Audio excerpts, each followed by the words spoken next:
शुरू करें?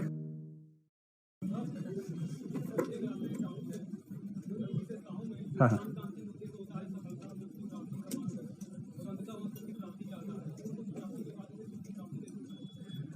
इसको वैसे बहुत विस्तार में पढ़ने आ गया मैं। इनका कहना है कि मूल्यों के सोपान क्रम में इंसान सफलता चाहता है, सुख की प्राप्ति चाहता है। तो उसके बाद आपका एग्जैक्ट लास्ट सेंटेंस में नहीं समझ पाया, पर मेरे ख्याल से आप ये पूछ रहे हैं कि सुख की प्राप्ति के बाद क्या जीवन में बचता है, यही जानना चाह रहे हैं? मोक्ष तो सुख ही है। सुख जैसे चावल ही अक्षत है, पानी ही जल है। आप पानी पिए, जल पिएंगे तो एक ही चीज़, लेकिन जल कहने में उसकी डिग्री बढ़ जाती है। ऐसे चावल हो या अक्षत हो, बात एक ही है। ऐसी आनंद और मोक्ष एक ही बात है। आनंद को आध्यात्मिक टच दे देंगे तो मोक्ष हो जाएगा। मोक्ष पे हम बात करेंगे, अगर आप थोड़ा सा वेट कर लें। भारत के 9 में से 8 दर्शन मोक्ष को अपना आदर्श मानते हैं। उन 8 में से कम 4-5 ये मानते हैं कि मोक्ष का मतलब है परम आनंद। कुछ मानते हैं कि मोक्ष आनंद नहीं है, मोक्ष दुखों का अभाव है। जैसे बुद्ध ने कहा, हीनयानी बौद्ध ऐसा ही मानते हैं, सांख्य ऐसा मानता है। कुछ मानते हैं कि मोक्ष का मतलब है चेतना का अभाव, जैसे न्याय, वैशेषिक, मीमांसा। न्याय, वैशेषिक, मीमांसा, हीनयानी, बौद्ध, सांख्य, इन 5 को छोड़ देंगे तो बाकी तीनों और उनके सारे वेरिएशंस, इन सबका मानना है। जैसे शंकराचार्य का, जो वेदांती हैं, वैष्णव वेदांती उनका, जैन दर्शन का, महायानी बौद्धों का, इन सब की एक ही मान्यता है कि मोक्ष का मतलब परम आनंद। इसलिए मोक्ष दरअसल आनंद का ही एक आध्यात्मिक नाम है। जब हम पढ़ेंगे मोक्ष के बारे में, दर्शन वाला हिस्सा आएगा तब समझेंगे विस्तार में। वैसे जो जिज्ञासा बनती है उसका सामान्य उत्तर ये है कि आप जब भी प्रश्न पूछेंगे ना कि ये क्यों चाहते हो जीवन में, सफलता क्यों चाहते हो, इसका उत्तर है आनंद के लिए। पर आनंद क्यों चाहते हो, इसका उत्तर आनंद के लिए नहीं हो सकता। जब अंत में प्रश्न और उत्तर एक ही हो जाए, इसका मतलब अब आप आगे नहीं बढ़ पा रहे, और उसके नीचे के किसी भी प्रश्न का उत्तर होगा आनंद या सुख। ये सुखवादी कहते हैं, सुखवाद भी दर्शन है, और सुखवाद इस मामले में बाकी दर्शनों से ज्यादा सुसंगत है, इसलिए हम उसकी बात को मानते हैं। और यूपीएससी मानती है। यूपीएससी ने एक सवाल पूछा 2 साल पहले, सभी मानव सुख की आकांक्षा करते हैं, क्या आप भी सुख की आकांक्षा करते हैं? आपकी सुख की धारणा क्या है? तो कई बार यूपीएससी भी लगता है कि उसी सिद्धांत को लेकर चल रही है, क्योंकि वो प्रैक्टिकली सबसे प्रसिद्ध सिद्धांत है भी सुखवाद। ठीक है, तो बाकी थोड़ा सा पेशेंस रखिए। पेशेंस से क्या मिलता है तुम्हें? सुख।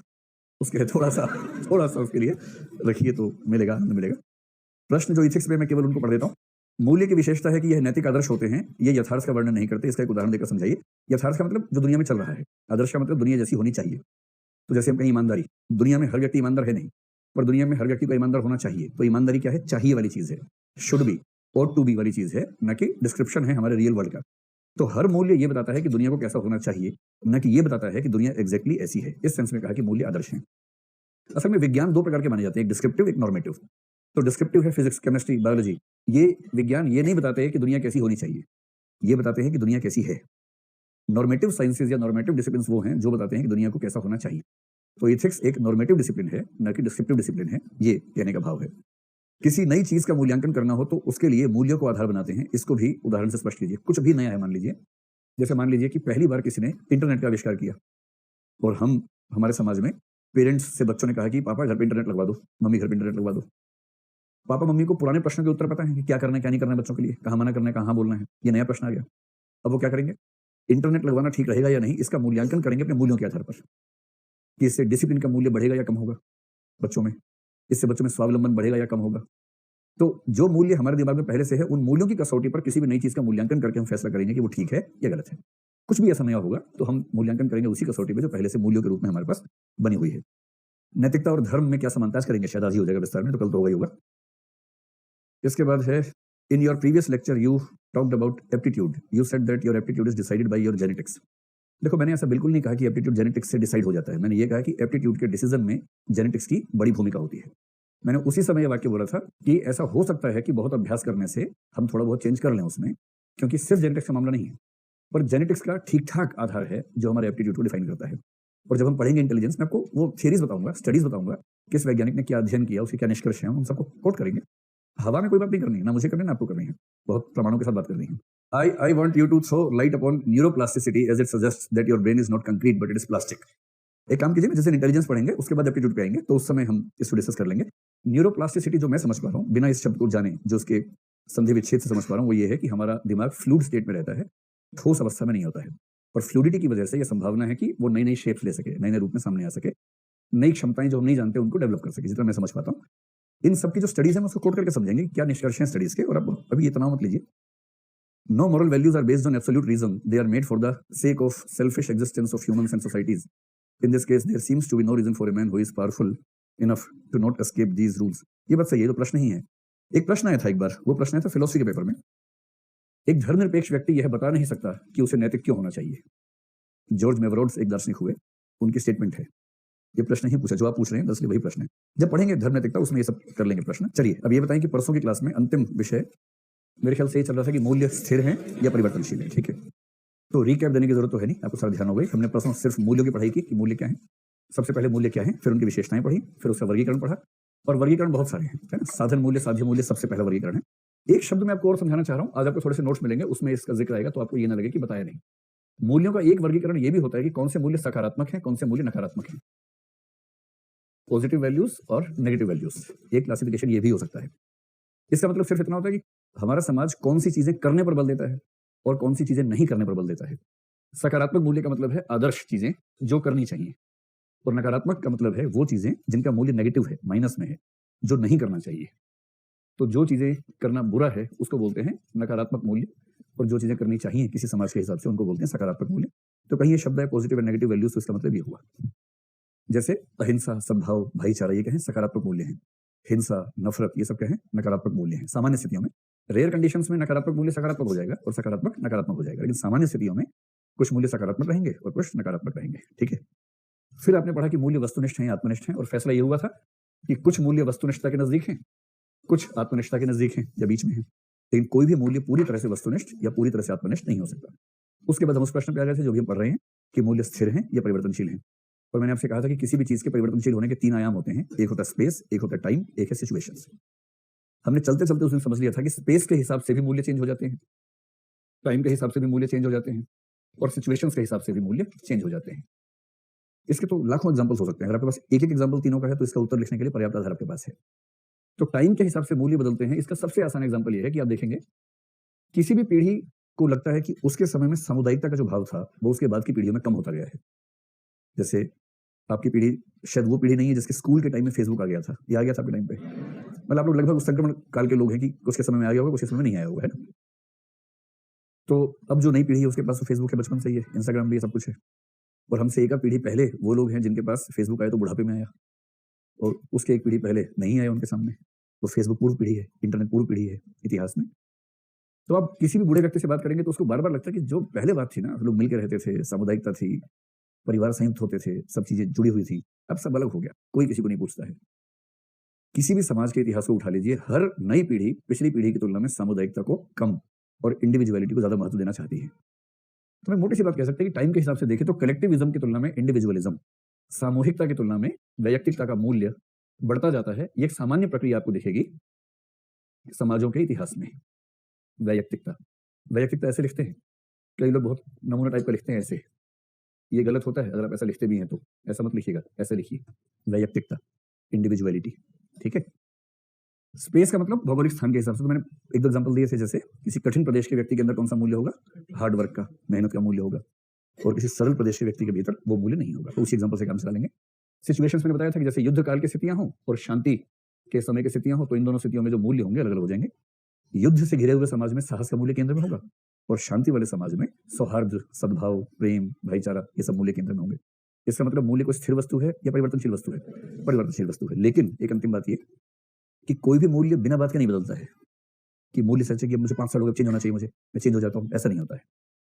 तो एक तो मूल्य यूं ही नहीं बदलते, यानी वो सापेक्षतः स्थायी होते हैं, स्थिर होते हैं, यानी जब तक कोई बड़ी वजह ना हो तब तक वो नहीं बदलेंगे। और कुछ मूल्य ऐसे हैं जो सामान्यतः नहीं ही बदलेंगे। वो मूल्य कौन से हैं, जो साधन साध्य मूल्यों की श्रेणी में साध्य मूल्यों की कसौटी पर खड़े उतरेंगे। वो मूल्य आमतौर पर ऐसे होंगे जिनमें परिवर्तन नहीं के बराबर आएगा। जैसे युद्ध काल में घिरे हुए समाज को भी ये पता रहता है कि साहस का मूल्य क्षणिक है, एक बार स्थितियां ठीक हो जाएंगी तो अंत में मूल्य वही काम आएगा, शांति वाला ही। तो ऐसे 3-4 मूल्य जो हमने डिस्कस किए थे, कौन से हो सकते हैं जो आपको लगता है कि लगभग हर समाज उन्हें हमेशा मानता आया है और हमेशा मानना पसंद करेगा। जो बहुत वस्तुनिष्ठ थे वही बहुत स्थिर हो जाएंगे। कौन कौन से, शांति और विनम्रता वगैरह भी ठीक है, लेकिन जो साध्य मूल्य के आसपास है ना, शांति का मूल्य है, आनंद का मूल्य है, भाईचारा है, इस तरह के जो मूल्य हैं इनमें स्थिरता का एलिमेंट ज्यादा होगा। और जो छिटपुट मूल्य हैं, जो क्षणिक स्थितियों से पैदा हुए मूल्य हैं, उनमें परिवर्तनशीलता का तत्व ज्यादा होगा। कंसेप्ट स्पष्ट है। इसके आंसर में क्या क्या लिखना है, केवल पॉइंट्स नोट कर लीजिए, अगर ये प्रश्न आए तो केवल संकेतों में नोट कर लीजिए। देखिए ये सिर्फ सिनॉप्सिस बता रहा हूँ, रूपरेखा केवल उत्तर की, ठीक है। परीक्षा में अंततः आप लोग खुद लिखेंगे ना, ये तो नहीं चाह रही कि मैं वहां भी आ जाऊं लिखवाने के लिए, है ना। तो आदत डाल लीजिए, थोड़ा थोड़ा पॉइंट्स के रूप में लिखिए, उसको फिर अपने आप डेवलप कीजिएगा। लिखिए नंबर 1, मूल्यों की स्थिरता और परिवर्तनशीलता पर दार्शनिकों में अत्यधिक विवाद है। मूल्यों की स्थिरता और परिवर्तनशीलता पर दार्शनिकों में अत्यधिक विवाद है। नंबर 2, स्थिरता का अर्थ है मूल्यों का नित्य व शाश्वत होना। मूल्यों का नित्य व शाश्वत होना, जबकि परिवर्तनशीलता का अर्थ है कि मूल्य देश काल व परिस्थिति के अनुसार परिवर्तित होते हैं। नंबर 3, सामान्यतः सभी मूल्य किसी न किसी मात्रा में परिवर्तनशील होते हैं। सामान्यतः सभी मूल्य किसी न किसी मात्रा में परिवर्तनशील होते हैं। अब डैश लगा के नीचे क ख ग अपने आप लिखिए। क में लिखिए देश के अनुसार परिवर्तन, 2-3 लाइन की जगह छोड़ दीजिए, खुद भरिएगा उसको। ख में लिखिए काल के अनुसार और ग में परिस्थितियों के अनुसार।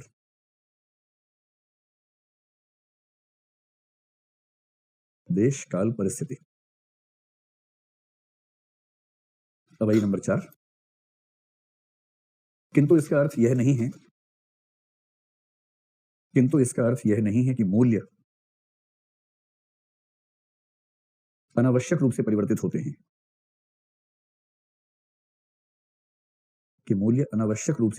हैं।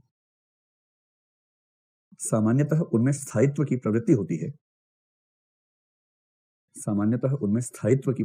है। इसके अलावा यह भी सत्य है कि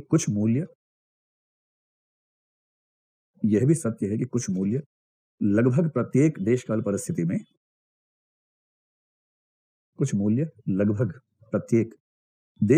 के बीच में हाइफन लगाइए। देश हाइफन काल हाइफन परिस्थिति, प्रत्येक देशकाल परिस्थिति में देखे जाते हैं। जैसे अब वही 2-3 एग्जांपल, जैसे शांति, सद्भाव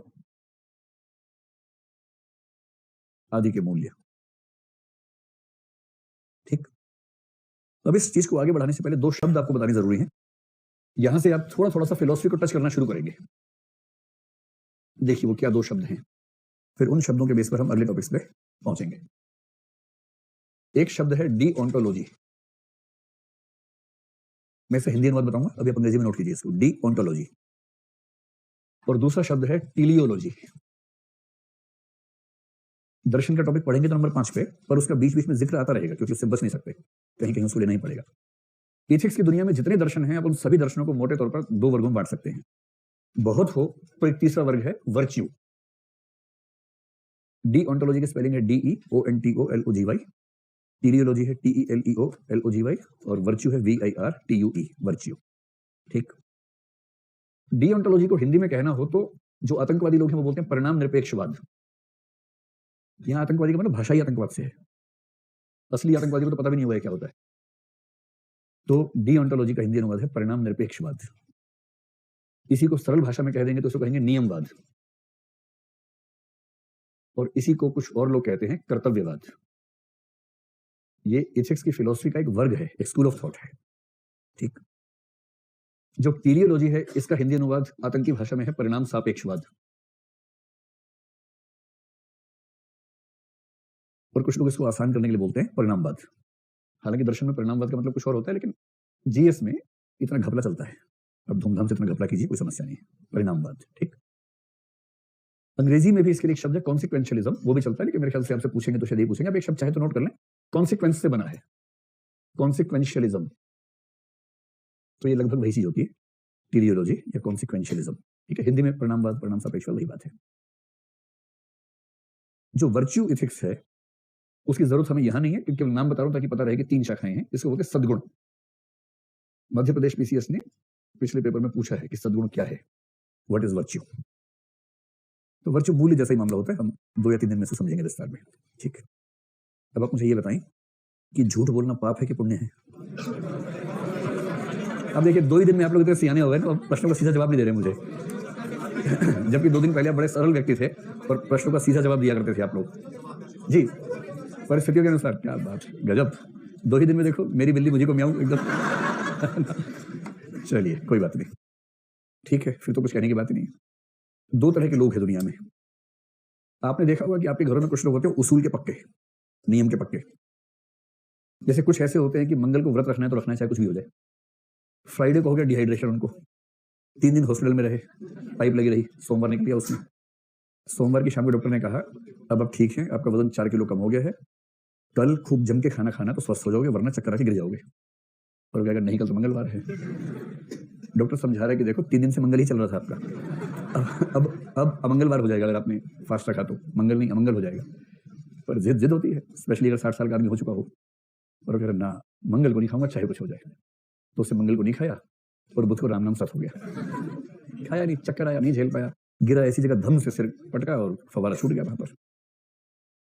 ऐसे मूर्खों को आप उसूल वाला आदमी कहें या मूर्खता वाला कहें, दोनों बहुत नजदीक की चीजें हैं। उसूल एक डिग्री के आगे मूर्खता का पर्यायवाची हो जाता है। जैसे इस केस में देखा आपने कि नियम का पक्का है, चाहे कुछ हो जाए। सुबह 4 बजे उठना है तो उठना है, चाहे कुछ हो जाए। एक दिन शादी ब्याह से लौटे, 2:30 बजे आते 3 बजे सोए, पर नियम होता है, मुर्गे से पहले उठना है चाहे कुछ हो जाए। 4 बजे उठ गया, 6 बजे उठ ही गया, क्योंकि क्योंकि झटका लग गया, दिल नहीं झेल पाया, कुछ ऐसा हुआ, अंदर सिस्टम बिगड़ गया और मामला खत्म। टाइम पे सोता ही नहीं था। 3-4 साल पहले 40 साल की उम्र का एक व्यक्ति मरा अमेरिका में, भारतीय व्यक्ति था, किसी बहुत बड़ी मल्टीनेशनल का सीईओ टाइप का कुछ था। वो बहुत प्रसिद्ध हुई कहानी, मैंने पढ़ी, आपने पढ़ी होगी। 40 साल का था और वो क्रॉस कंट्री दौड़ता था, 40 किलोमीटर 42 किलोमीटर दौड़ रहा है, कभी हाफ मैराथन दौड़ रहा है, इस तरह का लड़का था। इतना फिट, जो रोज दौड़ता हो इतनी मात्रा में, उसे कोई कैसे बीमार हो सकता है। एक दिन कार्डियक अरेस्ट हुआ और मौत हो गई। और बाद में पता लगा कि उसके मरने की बड़ी वजह यह थी कि उसने नियम इतने ज्यादा माने कि अपने शरीर की जो बेसिक जरूरतें हैं, नींद जैसी, उनसे कॉम्प्रोमाइज किया, लगातार कॉम्प्रोमाइज किया। और वो कॉम्प्रोमाइज होता रहता है, इकट्ठा होता रहता है, एक दिन अचानक सामने आता है वो। तो किसी का सामने आने पर मौका मिल जाता है, किसी को मौका नहीं मिलता, एक ही बार में निपट जाता है मामला। तो उसका वही हुआ। तो दुनिया में एक तरह के लोग तो वो हो गए नियम के पक्के, वो लोग ये वाले हैं। नियम पर ध्यान देना है, नियम पर बस, ठीक। बाकी है समझदार लोग दूसरी तरफ। जैसे आप सबने जो मेरे प्रश्न का जवाब दिया, वो इसी बात का संकेतक है कि आप लोग इस विचारधारा को मानने वाले हैं।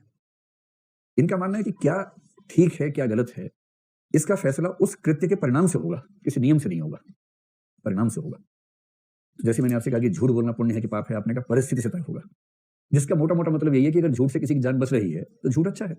जैसे दाग अच्छे हैं, झूठ भी अच्छे हैं। ऐसा क्या है, दाग भी अच्छे, झूठ भी अच्छे, इसमें क्या है भाई। अगर बच्चों के खेलने से, मिट्टी में खेलने से बच्चे खुश होते हैं और कपड़े गंदे होते हैं तो दाग अच्छे हैं।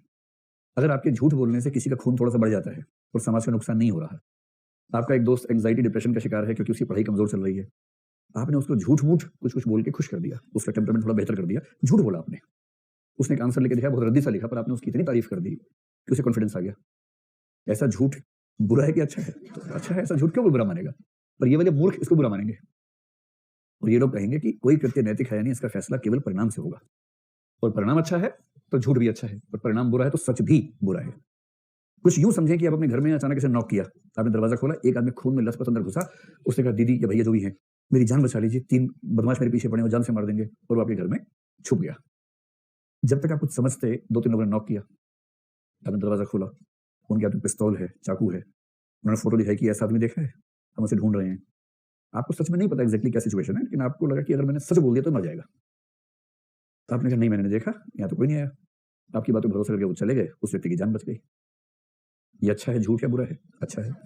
और आपसे सत्यवादी हरिश्चंद्र के छठे बच्चे, और आपने कहा हाँ रुको रुको रुको, देखा है पलंग के नीचे है इधर। तो वो अंदर से ऐसे कर रहा है, क्या कर रहे हो, मेरी जान चली जाएगी। आप कह रहे हो झूठ नहीं बोल सकता, झूठ नहीं, नियम का पक्का हूँ। बचपन में मम्मी ने कहा था मरते हुए अपने हाथ में हाथ रखे कि बेटा झूठ मत बोलना कभी, तब से मैं सच ही बोल रहा हूँ, इसीलिए आज तक यहाँ हूँ। क्योंकि मैं केवल सच बोलता हूँ। और उन्होंने कहा ऐसा सत्यवादी नहीं मिला। बहुत बढ़िया सर, 2 मिनट रुकिए, पहले इसको मार लेते हैं, हमें 2 को मारना था बेसिकली, एक तो ये है और आप भी हैं, 2 मिनट रुकिए, आपको मारते हैं उसके बाद। तो जो व्यक्ति कहे कि नियम ही सत्य है, परिणाम से कोई मतलब नहीं, वो है डीओंटोलॉजी वाला। ये शब्द बार बार आएंगे इसलिए बता रहा हूं आपको। पश्चिम में एक दार्शनिक हुआ जो इसका कट्टर समर्थक है, उसका नाम है कांट, इमैनुअल कांट, जर्मनी का 18वीं सेंचुरी का आदमी है। अच्छा, इसकी 2 किताबें बड़ी खतरनाक हैं। पहली है क्रिटिक ऑफ प्योर रीजन, दूसरी क्रिटिक ऑफ प्रैक्टिकल रीजन। अभी नाम मत लिखिए, जब पढ़ेंगे तब समझा दूंगा। पहली किताब तो ऐसी है कि उसको पढ़ने के बाद लोग कहते हैं कि वी कांट अंडरस्टैंड, यहीं से इसका नाम कांट पड़ा शायद। तो कांट का मतलब है वी कांट। बहुत इतना गहरा दार्शनिक है, मतलब मुझसे कोई पूछे दुनिया में अगर एक दार्शनिक को जिंदा रखना होगा, सबको मार देना हो, मैं इसको जिंदा रखूंगा, इतना शानदार दार्शनिक है। पर दूसरी किताब तक आते आते इसकी विचारधारा एकदम बदल गई है। क्रिटिक ऑफ प्रैक्टिकल रीजन, जो इथिक्स का हिस्सा है किताब। पहली वाली किताब मेटाफिजिक्स एपिस्टेमोलॉजी का हिस्सा है, जो आपके पाठ्यक्रम में नहीं है। दूसरी किताब जो बहुत ही आसान भाषा में है वो इथिक्स का हिस्सा बनी।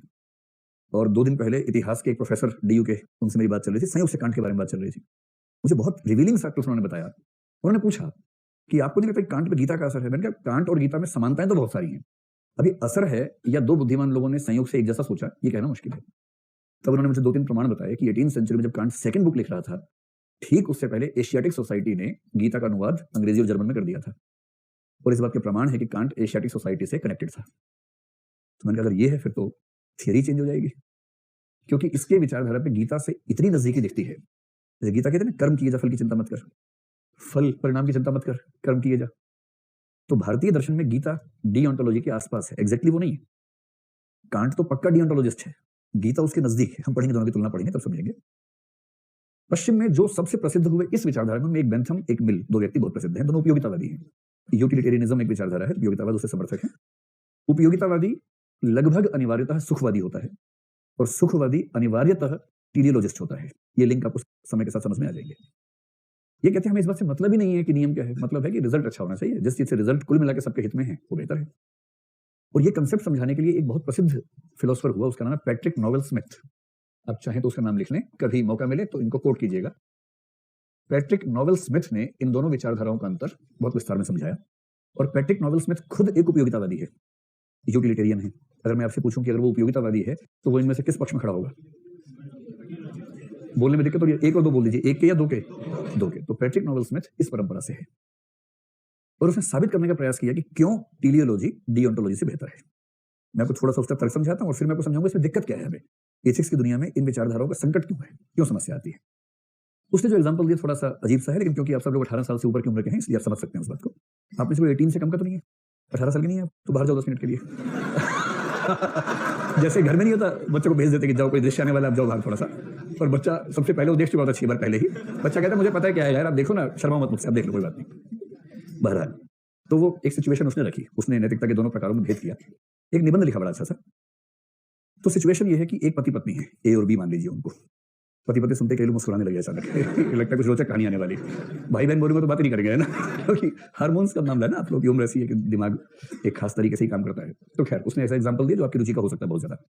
तो सिचुएशन ये है कि एक पति पत्नी है जो एक दूसरे का सम्मान करते हैं, एक दूसरे का ध्यान रखते हैं बहुत ज्यादा, किसी को दुख ना हो पूरी केयर करते हैं, पर संयोग से एक दूसरे से प्रेम नहीं करते हैं। सो सैड, है ना? तो ऐसा माना जाता है समाजशास्त्र में कि दुनिया में विवाह की डिग्रीज देखे तो 6 भागों में बांटते हैं।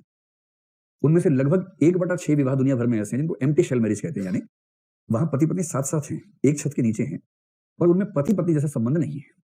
वो एक दूसरे के साथ है, समाज में साथ है, केयर करते हैं, वो सब चीजें हैं, लेकिन पति पत्नी वाला भावनात्मक दैहिक संबंध उनके बीच में एग्जिस्ट नहीं करता। सामाजिक दबावों में साथ में है या कोई और दबाव है कि साथ में है, तो वैसा एक परिवार है। तो पैट्रिक नोवेल स्मिथ ने कहा कि मैं अपनी कल्पना के लिए कह देता हूं कि मान लीजिए कि कोई ऐसी प्रॉब्लम है, हो सकता है कि उनमें से किसी को कोई फिजिकल प्रॉब्लम हो, कैंसर हो, कुछ भी हो, जिसकी वजह से वो बहुत सहज जीवन में नहीं है, उनके बीच में दैहिक संबंध नहीं है, भावनात्मक ये है कि दूसरे का ध्यान रखते हैं। अब उसे 2 सिचुएशंस बताई। उसने कहा कि मान लीजिए कि पति कहीं बाहर गया हुआ था, उसको एक स्त्री से बातचीत हुई, लगा हुआ। अब 2 स्थितियां हैं, 2 ऑप्शन हैं दरअसल। उसने कहा एक ऑप्शन ये है कि वो पुरुष अपनी पत्नी की सहमति से ही, असहमति से नहीं, झूठ करके नहीं, सहमति से, क्योंकि उसकी पत्नी भी इस बात को लेकर सहज है कि यदि उसका कहीं हल्का फुल्का प्रेम है तो उसको दिक्कत नहीं है, पति को भी दिक्कत नहीं है, दोनों में सहजता इस तरह की है। तो कह रहे 2 विकल्प केवल मैं आपको दे रहा हूं। पहला विकल्प यह है कि वह पुरुष उस स्त्री के साथ एक दिन का संबंध या एक रात का संबंध, जिसको वन नाइट स्टैंड कहते हैं, वैसा संबंध है, फिजिकल लव है, कोई कमिटमेंट नहीं है, भावनात्मक संबंध नहीं है। ये नहीं है कि रोज तुम मैसेज करना, मैं रोज जवाब दूंगा, सुबह सुबह 25 चिट्ठियां जा रही हैं, 25 मैसेज वहां से आ रहे हैं और नाम अलग अलग चल रहे हैं, वो सब ड्रामा नहीं है। एक बार मिले, ठीक है, उनके बीच में फिजिकल अफेयर हुआ, बात खत्म हुई, और उसके बाद तू कौन मैं कौन टाइप से, बस ठीक है, इतना ही हमारा संबंध था। एक तो ये विकल्प है जो आजकल की दुनिया में बहुत रेयर बात नहीं है, ऐसा हो सकता है 2 लोगों के बीच में। दूसरी स्थिति यह है कि उनके बीच में दैहिक संबंध नहीं है, भावनात्मक संबंध गहरा है। पति और दूसरी स्त्री के बीच में इमोशंस रिलेशन ऐसा है कि दिन भर दोनों एक दूसरे की याद में खोए रहते हैं या व्हाट्सएप में खोए रहते हैं, लेकिन दैहिक संबंध नहीं है। तो पैट्रिक नोवेल स्मिथ ने कहा कि अगर मैं ये दोनों ऑप्शंस दूं बाइबल वालों को, बाइबल वाले कौन है? वो इधर वाले हैं, मतलब डीओंटोलॉजिस्ट हैं। यहाँ वही थे ना या वहां थे? जहां भी थे डीओंटोलॉजिस्ट हैं कि नियम है, 10 नियम है, उन 10 कमांडमेंट्स को मानना है, और उसमें से एक कमांडमेंट ये है कि अवैध संबंध नहीं होना चाहिए, अवैध दैहिक संबंध नहीं होना चाहिए। उसने कहा यदि आप बाइबल वाले से पूछेंगे तो वो कहेगा कि अगर ये 2 ही ऑप्शंस हैं तो एक बार का दैहिक संबंध बुरा है क्योंकि बाइबल के नियम के खिलाफ है, जबकि लंबे समय तक चल रहा भावनात्मक संबंध बुरा नहीं है क्योंकि बाइबल में इसके लिए मना नहीं किया गया है और वो नियम को फॉलो करते हैं। और यदि आप पूछेंगे किसी उपयोगितावादी से या कॉन्सिक्वेंशियलिस्ट से या टेलियोलॉजिस्ट से पूछेंगे, वो कहेगा कि हमारा पैरामीटर सिर्फ इतना है कि किस चीज से इनके परिवार की स्थिति बेहतर होगी, किस चीज से परिवार की स्थिति खराब होगी। हो सकता है कि यौन संबंध ना होने की वजह से उनके बीच में कुंठाएं ज्यादा हों, और ये जनरल परसेप्शन ये है कि पुरुषों में ये कुंठाएं ज्यादा होती हैं। अगर एक बार ऐसा संबंध बना, एक दिन का संबंध बना, और उस वजह से हो सकता है कि वो व्यक्ति जो थोड़ा बहुत तनाव उसके घर में रहा भी हो, उस तनाव से उसको मुक्ति मिल जाए और उसके बाद वो अपने घर में और सहज तरीके से रहे, अपनी पत्नी का और ध्यान रख सके। जबकि यदि उसका भावनात्मक संबंध हो गया तो दैहिक संबंध हो या ना हो, वो रात दिन उसकी चिंता करेगा और अपने घर में ध्यान नहीं दे पाएगा।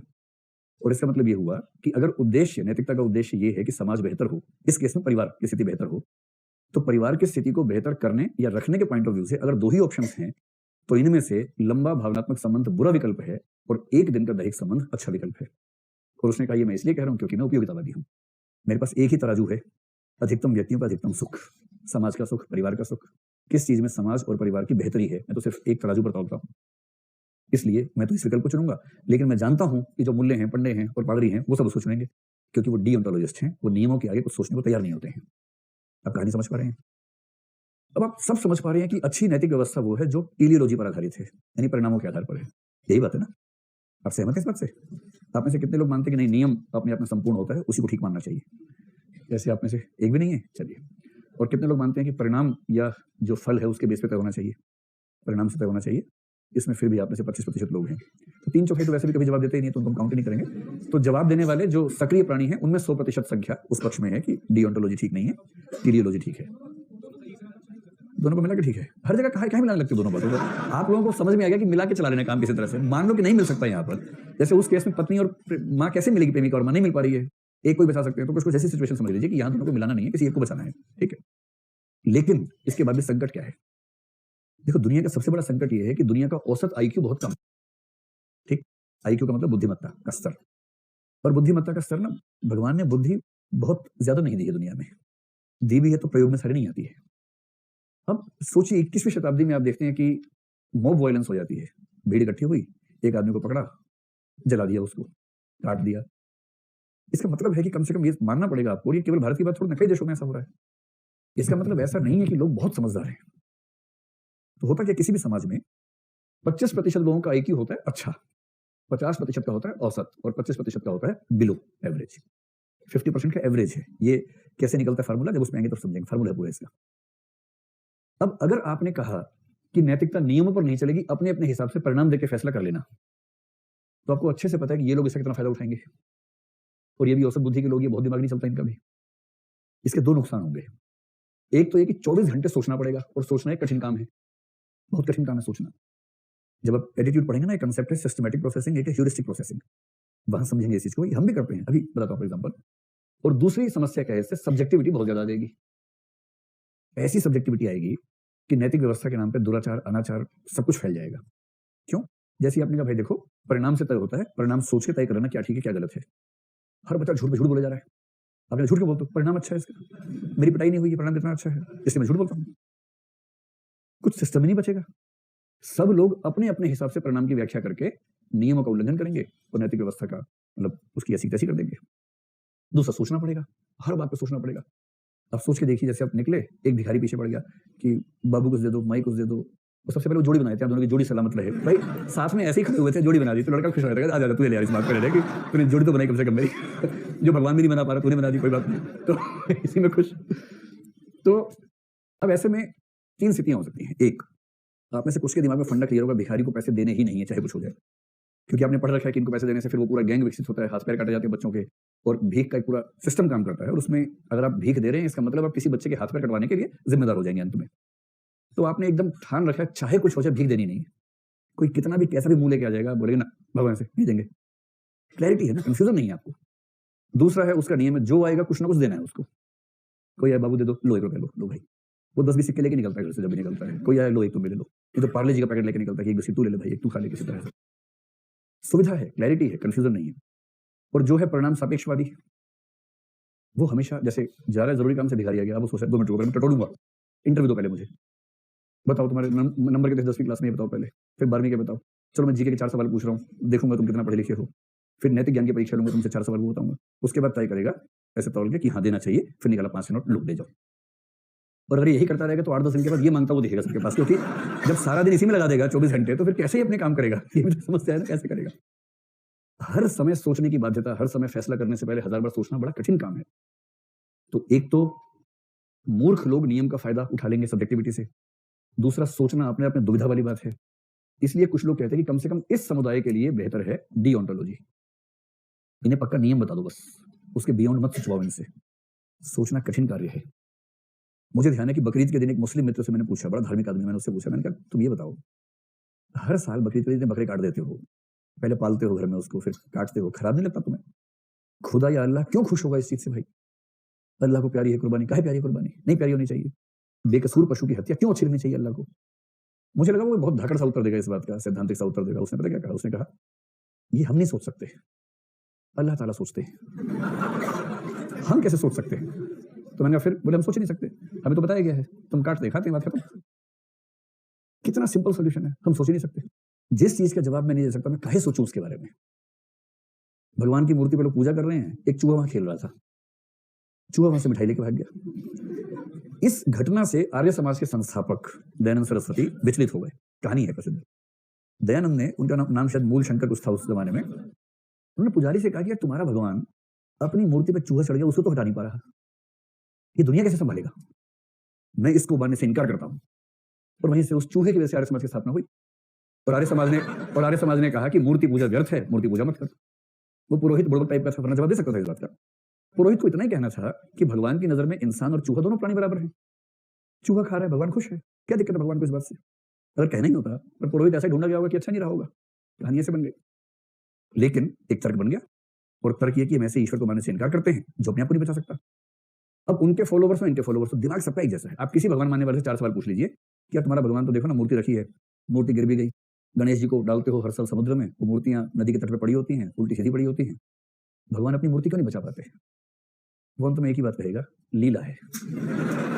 और और देखो, दर्शन की दुनिया में लीला का एक ही मतलब होता है कि मुझे पता नहीं। जब भी कोई बोले लीला है, इसका मतलब मुझे पता नहीं, कुछ मत मुझसे प्लीज, मुझे नहीं पता। तो एक लंबा वाक्य होता है ना, जैसे कई शब्दों के लिए एक शब्द होता है, ऐसे ही मुझे नहीं पता, प्लीज मुझसे मत पूछो, इसके लिए एक शब्द क्या है? लीला। तो जब भी कोई बोले लीला है, इसका मतलब ये है। तो आप ये बताओ कि जो समाज में इतने सारे लोग हैं, इनके लिए एक शब्द हम बोलते हैं, आगे से वो बोलेंगे भोंदू। तो समाज के 75% भोंदुओं के लिए ज्यादा अच्छा सिस्टम कौन सा है? डिओंटोलॉजी या टेलियोलॉजी? उनको तो नियम बताओ पक्का, सोचवाओ मत उनसे बस, क्योंकि वो उनके बस की बात नहीं है। और जो ऊपर के 10-20-25% लोग हैं, वो आप कितना भी कोशिश कर लो, वो मानेंगे भी नहीं आपकी बात, वो हर बात पर सोचेंगे। ये लोग पाए जाते हैं जेएनयू में। तो जेएनयू हर बात पे नाराज क्यों रहता है? क्योंकि जेएनयू उन लोगों से बना हुआ है जो औसत बुद्धि से आगे के लोग हैं। उन्हें औसत बातें समझ में नहीं आती है। उन्हें लगता है कि इसके पीछे एक आदर्श होना चाहिए, तर्क होना चाहिए, प्लेटो, सुकरात, अरस्तु, मार्क्स सब घुला मिला के फिर वो उस लेवल पे बात की पड़ताल करते हैं। उनको नहीं जमता। वो बुरे लोग नहीं है, वो बहुत शानदार लोग हैं, और बहुत शानदार व्यक्ति पटरी पे आमतौर पे आ नहीं पाता है। वो होता है, हर जगह होता है ऐसा। अमेरिका का हार्वर्ड और भारत का जेएनयू, दोनों बहनें हैं। वहां हार्वर्ड वही काम करता है जो यहाँ जेएनयू करता है। ट्रंप हार्वर्ड से उतना ही परेशान है जितना मोदी जेएनयू से परेशान है। दोनों को परेशानी अपने अपने विश्वविद्यालय से बराबर मात्रा में, क्योंकि कायदे के विश्वविद्यालय में जब मुक्त विचार होंगे तो मुक्त विचार व्यवस्था को चुभते हैं, हर जगह चुभते हैं। ये संकट ध्यान रखिएगा कि बहुत समझदार व्यक्ति टेलियोलॉजी के पक्ष में खड़ा होगा, और एक सामान्य या ये भोंदू व्यक्ति जो होगा, उसके लिए बेहतर है कि वो डीओंटोलॉजी के पक्ष में रहे। इसलिए जब गीता में कृष्ण कहते हैं कि कर्म किए जा, फल की चिंता मत कर तू इंसान, उनको पता है कि 3/4 भोंदू हैं। अरे तू सोच मत यार, तू बस कर्म कर। तो कर्म किए जा रहे, फिर किसी सवाल डाल दिया मन के अंदर, पूछ रहे बाबा क्या होगा? सोच मत, तू बस कर, भगवान देखेगा। सोचने वाला काम मां छोड़ दे। तो 2 शब्द बार बार बीच में आएंगे, तो मैंने आपको केवल एक बार रेफरेंस दे दिया ताकि ये शब्द आए तो आप परेशान ना हो। अब से ये शब्द आने शुरू हो जाएंगे आपके सामने। चलिए, मूल्यों वाले विषय में एक अंतिम बात थी कि मूल्यों का विकास कैसे होता है। देखिए, अब एक टॉपिक पढ़ेंगे मूल्यों का। एक शब्द है इनकलकेशन, और इनकलकेशन के लिए हिंदी में क्या शब्द होना चाहिए आप लोग बताएं? नहीं, एक शब्द बताओ, ऐसे नहीं लिखना है, कह रहे मन में बैठा लेना, एक शब्द में बताना। इनकलकेशन का मतलब ये है कि बच्चों के अंदर मूल्य को कैसे डेवलप करेंगे, इसका मतलब ये है। इसका एक निकटतम शब्द है इंटरनलाइजेशन। इंटरनलाइजेशन इंटरनलाइजेशन के लिए हिंदी शब्द आता है आंतरीकरण, भीतर उसको स्थापित कर लेना। तो हम एक शब्द लिखते हैं आंतरीकरण, एक शब्द होता है एसिमिलेशन। एसिमिलेशन का मतलब है भिन्न भिन्न चीजों को एक साथ पचा लेना। जो शब्द आप बता रहे हैं वो उसका अनुवाद है सात्मीकरण। ठीक है। तो मूल्यों का आंतरीकरण, मूल्यों का सात्मीकरण और इनकलकेशन का अनुवाद इनमें से कोई भी नहीं है दरअसल, क्योंकि एग्जैक्ट अनुवाद मिलना मुश्किल कई बार होता है। लेकिन आप प्रश्न की भाषा समझ जाइएगा कि इनमें से कौन सी चीज है, तीनों का मतलब यहाँ एक ही है। ठीक है। और मतलब क्या है, एक बच्चा जो ए सोशल था उसके मन में मूल्य कैसे विकसित होंगे, मूल्य विकसित होने की प्रक्रिया क्या कहलाती है, सोशलाइजेशन, समाजीकरण। तो उत्तर तो वही है। इसलिए कोई आपसे पूछे कि मूल्यों के विकास में किसकी क्या भूमिका है और कोई पूछे समाजीकरण में किसकी क्या भूमिका है, ये दोनों प्रश्न एक ही हैं, इनमें कोई अंतर नहीं है। मूल्यों के आंतरीकरण में विभिन्न भूमिकाएं, किसकी क्या भूमिका है, ये प्रश्न है।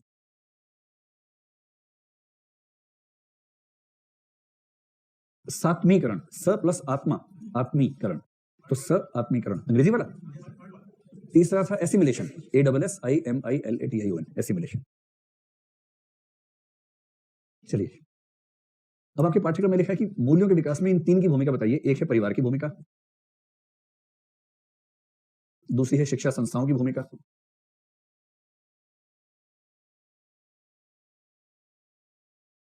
और तीसरी है समाज की भूमिका। ये तीन क्या क्या भूमिका निभाते हैं। ठीक। ये प्रश्न आमतौर पर 150 शब्दों का ही होता है, किसी एक के बारे में होता है, तो बहुत विस्तार में जाने के बजाय हर एक के बारे में 4-4, 5-5 पॉइंट समझ लेंगे, नोट कर लेंगे और उससे काम चलाएंगे। तो पहली बात जो ध्यान रखनी है कि मूल्यों के विकास की पूरी प्रक्रिया क्या कहलाती है, समाजीकरण। एक शब्द में उसको हम सोशलाइजेशन कहते हैं। और अगर शुरुआत करें परिवार से,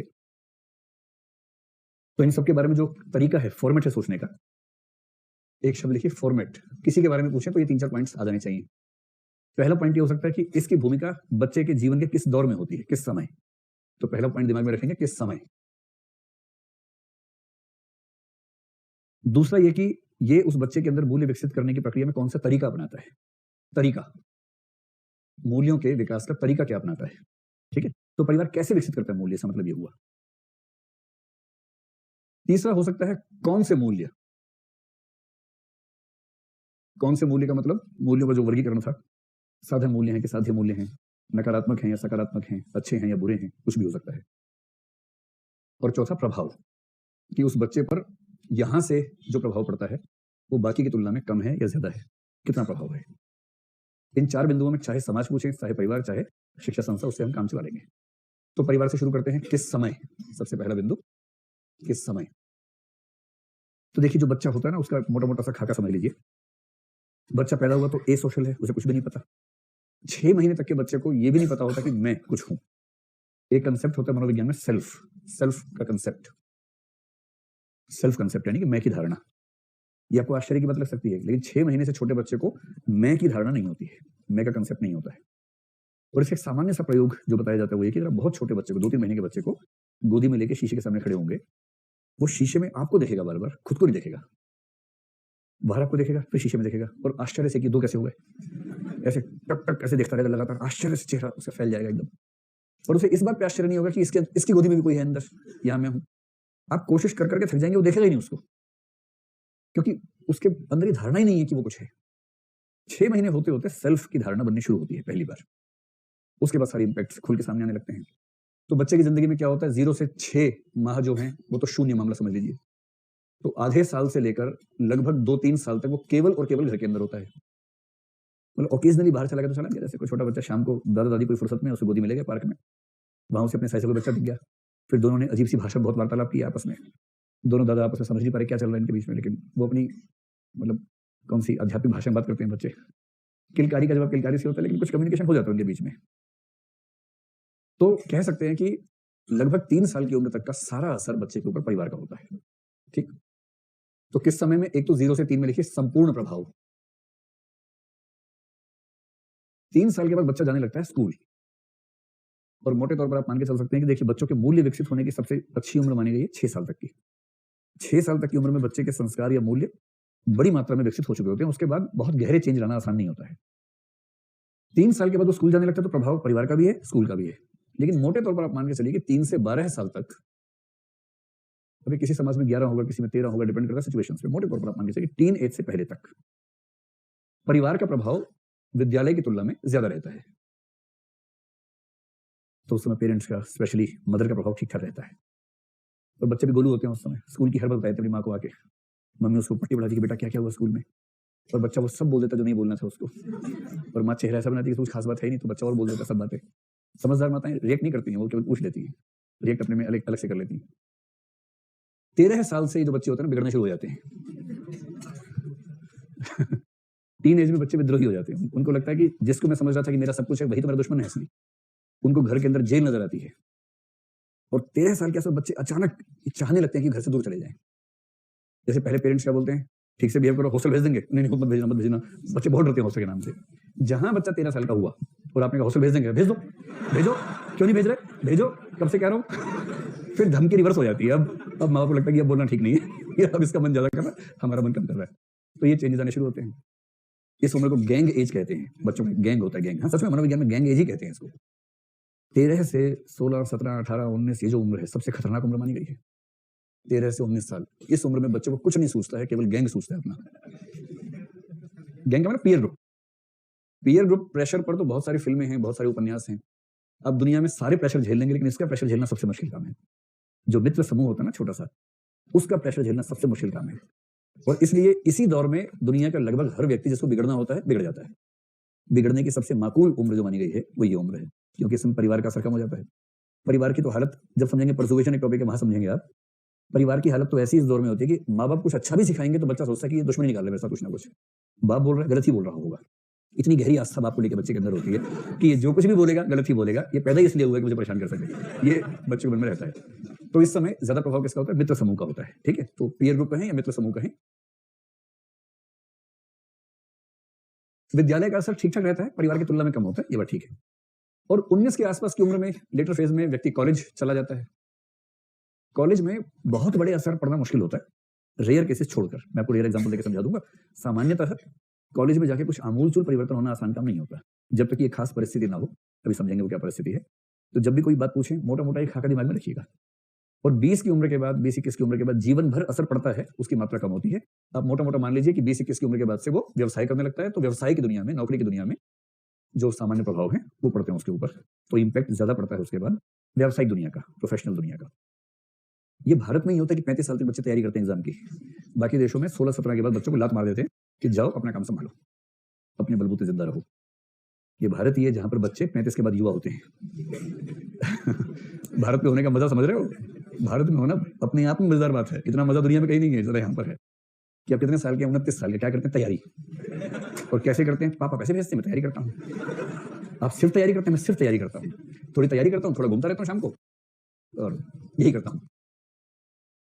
आप लोग पता नहीं दुनिया में सबसे शाही जिंदगी आप लोगों की है, वरना इस उम्र में लोग बहुत कुछ कर रहे होते हैं तैयारी के अलावा। मतलब चलिए देखिए, अब परिवार की जो बात है, सबसे पहली बात किस समय, तो आप बताएंगे कि परिवार का ज्यादा असर होता है शुरुआती वर्षों में।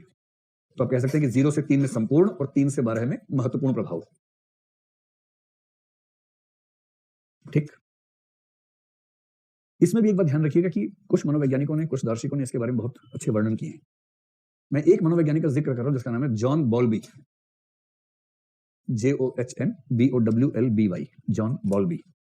इसने एक स्टडी की डेविएंट बिहेवियर पर। डेविएंट बिहेवियर मतलब अपराध, विपथगमन, विचलन जिसको बोलते हैं। भाई हर समाज में एक निश्चित संख्या में अपराधी बनते रहते हैं, तो ये सामाजिक मसला है, हर समाज में ऐसा होता है। आप कितना भी अच्छे स्कूल बना लेंगे, एक निश्चित संख्या में अपराधी बनते ही रहेंगे वहां पर। तो कौन से बच्चे अपराधी बनेंगे, अपराधी बनने की संभावना कौन से बच्चों में ज्यादा है, इसको लेकर स्टडीज खूब होती है। एक शब्द आपने सुना होगा, जैसे ज्योग्राफी में जियोमॉर्फोलॉजी पढ़ते हैं ना, ऐसे अपराध विज्ञान में मॉर्फोलॉजी एक हिस्सा है। जैसे जियोमॉर्फोलॉजी का मतलब है कि भौगोलिक आकृतियां कैसी हैं, तो मॉर्फोलॉजी का मतलब है कि व्यक्ति की आकृति से समझ सकते हैं कि अपराधी बनने की टेंडेंसी कितनी है उसके अंदर। कुछ लोग तो ये कहते हैं कि व्यक्ति का जो जेनेटिक स्ट्रक्चर है उससे उसका शरीर की आकृति तय होती है, और आकृति से अनुमान किया जा सकता है कि अपराधी बनने की संभावना कितनी है। जैसे किसी किसी को देख के आपको लगता होगा ना कि बहुत क्रूर दिख रहा है, आकृति से ऐसा लग रहा है, उसे चेहरे से ऐसा लग रहा है, तो आप भी उस समय मॉर्फोलॉजी जो विज्ञान है उसके पक्ष में खड़े हो जाते हैं। सीजर लाम्ब्रोसो नाम था, इटली का डॉक्टर था, वो इस विज्ञान का जनक माना जाता है। और उसने बताया कि 3 तरह के लोग हैं, एंडोमॉर्फ, एक्टोमॉर्फ, मेसोमॉर्फ। उनके शारीरिक गठन से ही हम अपराध की व्याख्या कर लेते हैं। पर जॉन बॉल्बी ने दूसरी बात कही। उसने कहा ऐसा बकवास बातें हैं, असली बात यह है कि अपराधी बनने की संभावना उस बच्चे की सबसे ज्यादा है जिसको अपने बचपन में मां का प्यार पर्याप्त मात्रा में न मिला हो। और ये मामला सिर्फ अपराधी बनने की संभावना का नहीं है, उसने एक और कंसेप्ट दिया। एक शब्द होता है मनोविज्ञान में, रेसिडिविज्म। रेसिडिविज्म, जो इस स्थिति में होते हैं उनको रेसिडिविस्ट कहते हैं, एम की जगह टी कर दीजिए। रेसिडिविस्ट का मतलब है ये वो लोग हैं जो अपराध करते हैं, जेल गए, वहां से छूटे, फिर अपराध किया, फिर जेल आ गए, जो अपराध की बारंबारता के शिकार हैं, जो अपराधों की फ्रीक्वेंसी जिनके साथ ज्यादा है, एक सजा काटी फिर जेल चले गए, फिर सजा काटी फिर अपराध कर दिया। इस टेंडेंसी का नाम है रेसिडिविज्म। और जॉन बॉल्बी ने कहा कि रेसिडिविज्म के केसेस को स्टडी करने से पता लगता है कि जिनको बचपन में माँ का प्रेम नहीं मिला, या तो माँ नहीं थी, डेथ हो गई थी, या परिवार डिफंक्ट किस्म का था, ठीक से काम नहीं कर रहा था, या पिता की ताकत बहुत ज्यादा थी, पिता की धौंस जिस घर में बहुत ज्यादा होती है उस घर में बच्चे के अपराधी बनने की संभावना ठीक ठाक हो जाती है। मतलब पिता की अथॉरिटी से नाराज होकर वो हर अथॉरिटी से नाराज हो जाता है और अथॉरिटी के ही खिलाफ, कानून के ही खिलाफ विद्रोह करने लगता है। और उसका मूल कारण है पिता द्वारा अपनी अथॉरिटी का मिसयूज इतना ज्यादा किया गया कि बच्चे को पिता की शक्ल में अथॉरिटी से ही नफरत हो गई। तो आप बताइएगा कि जॉन बॉल्बी का रिसर्च ये साबित करता है कि माँ का सहज प्रेम न मिलने से न केवल बच्चे अपराधी बनते हैं बल्कि अभ्यस्त अपराधी बनने की टेंडेंसी ज्यादा हो जाती है। और लगभग यही बात महात्मा गांधी ने भी बार बार कही है। महात्मा गांधी ने कई बार अपनी माता जी को श्रेय दिया इस चीज का कि अगर मेरी माँ ने मूल्य सिखाने की प्रक्रिया उस तरह से न निभाई होती जैसे निभाई थी, पुतली बाई उनकी माँ का नाम था। और ये कहते हैं कि मेरी दो माताएं हैं, एक पुतली बाई और एक गीता, भगवत गीता। और भगवत गीता मेरी माँ इसलिए बनी क्योंकि मेरी माँ पुतली बाई ने मुझे इतनी बार गीता सुना दी बचपन में कि वो मेरे अवचेतन का हिस्सा बन गई, अचेतन का हिस्सा बन गई। तो उनकी माँ, जैसे माताओं के पास ये भी होता है ना कि जैसे घर का काम कर रही है, बच्चा चंचल है, वहां भाग गया तो उसको रोकना भी होता है। तो काम करते समय कुछ गीत गाती रहती है कि बच्चा उसी को सुन के शांत रहे। तो पुतली बाई जी ने गीता के श्लोक कंठस्थ किए हुए थे, वो सुनाती रहती थी मीनिंग के साथ। और महात्मा गांधी, जो उस समय तो महात्मा नहीं थे, तो छोटा सा बच्चा था, मोहनदास था, वो बैठा रहता था, सुनता रहता था। तो बड़ा होने से पहले वो गीता के भक्त हो चुके थे। इसलिए महात्मा गांधी को हम पढ़ेंगे आगे चलकर। महात्मा गांधी ने कई बार कहा है कि मेरा सारा दर्शन जिस एक पुस्तक से सबसे ज्यादा प्रभावित है वो है गीता। और गीता के प्रभाव की मूल वजह क्या थी? उनका बचपन, जिसमें उनकी माता जी ने उसका पाठ बार बार किया। ये पहली बात हो गई। अब आइए दूसरी बात पर कि परिवार जो मूल्य सिखाता है, परिवार का तरीका क्या होता है। देखिए, परिवार के पास दो तरीके होते हैं। आपके घर में ही पेरेंट्स ने बहुत कोशिश की होगी, सफल तो कोई पेरेंट आज तक नहीं हो पाया है, तो वो भी नहीं हुए होंगे। आपके पेरेंट्स ने आपको बहुत सारे मूल्य सिखाने का प्रयास किया होगा ना, विफल प्रयास किया होगा ना। कुछ मामलों में सफल हुए होंगे, कुछ में विफल हो गए होंगे। दो तरीके होते हैं, एक होता है प्रत्यक्ष, एक होता है परोक्ष। अगर आप अपने पेरेंट्स की सब बातें नहीं सीखे हैं तो आप सफल व्यक्ति हैं, सारा सीख जाएंगे तो फिर कुछ बचेगा नहीं। थोड़ा तो इंडिविजुअलिटी बचनी चाहिए ना, थोड़ा विद्रोह तो जरूरी भी है। प्रत्यक्ष तरीका ये होता है कि जब पेरेंट्स सिखाते हैं ऐसा करो, वैसा करो, ये मत करो, ऐसा करो, तो निर्देश प्लस टोका टाकी। देखो, इसको नहीं सिखाया था तो उसका असर देख रहे हैं। निर्देश है ना, इंस्ट्रक्शंस, ये करो, ऐसे करो, वैसे करो, निर्देश प्लस टोका टाकी। टोका टाकी परीक्षा में लिखिएगा, मतलब भाव समझ लीजिए, ये मत करो, ऐसे मत करो, ये करो, वैसे मत करो। इस तरह के जो सारे तरीके हैं, उन तरीकों को आप कह सकते हैं प्रत्यक्ष तरीका। और ये घर में चलता ही रहता है। छोटा बच्चा बेसिकली एक प्रयोगशाला होता है पेरेंट्स के लिए। छोटे बच्चे के दो काम माने गए, एक स्केप गोट बोलते हैं। स्केप गोट का मतलब है बलि का बकरा, कि घर में किसी को किसी वजह से तनाव है और वो तनाव निकालना जरूरी है। तो तनाव निकालने के लिए छोटा बच्चा सबसे अच्छा हथियार माना गया है कि मतलब फिर बाप ढूंढ रहा कुछ ही ऐसा करे कि मैं एक पर्याप्त कारण मिल जाए मुझे बस। और बच्चे कारण देते रहते हैं ऐसे कुछ ना कुछ। जैसे कारण दिया तो दो कस के मारे, दो झापड़, दो मुक्के, दो लाते हवा में उड़ा उड़ा के मारा। और बच्चा ये सोच रहा है कि मैं पिछले 6 दिन से यही कर रहा हूँ, आज तक कुछ किया कुछ ऐसा। आज ऐसे क्या कारण था? सुअर की चर्बी थी, क्या था समझ में नहीं आ रहा है। आज तात्कालिक कारण क्या हुआ जिससे विशेष पिटाई हो गई? लेकिन बच्चे बस रहते, पिटाई के आधे पौने घंटे में भूल जाते कि पिटाई हुई थी, फिर वो वर्तमान में जीते हैं। और अगर बच्चों को मेमोरी ठीक हो ना तो हर बच्चा बड़ा होकर बाप को कूट दे कस के। लेकिन बच्चों की मेमोरी बड़ी कमजोर है, वो बच्चे बड़े होते तो भूल जाते हैं। और इसी वजह से बूढ़े सुरक्षित है समाज में कि बच्चों की जो मेमोरी है वो बहुत मजबूत मेमोरी नहीं है। वरना अगर हर चीज का नोट करने लग जाए बच्चे, तारीख, दिन और पिटाई की मात्रा, डंडे 3, झापड़ 4, मुक्के 6, अगर काउंट करने लगे और चक्रवृद्धि ब्याज सहित वापस लौटाएं बाद में, आप समझ क्या। चलिए, ये तो हो गया प्रत्यक्ष। प्रत्यक्ष तरीके के बारे में एक मोटी सी बात समझ लीजिए कि इससे कुछ होता है नहीं। अगर आप बच्चों कह रहे हैं कि बेटा सच बोला करो, बच्चा कभी सच नहीं बोलेगा। मनोविज्ञान के निष्कर्ष हैं, रिसर्चेस हैं इस पर। बच्चों को सिखाने का सबसे वाहियात तरीका है उनको ये कहना कि ऐसा करो, ऐसा ना करो।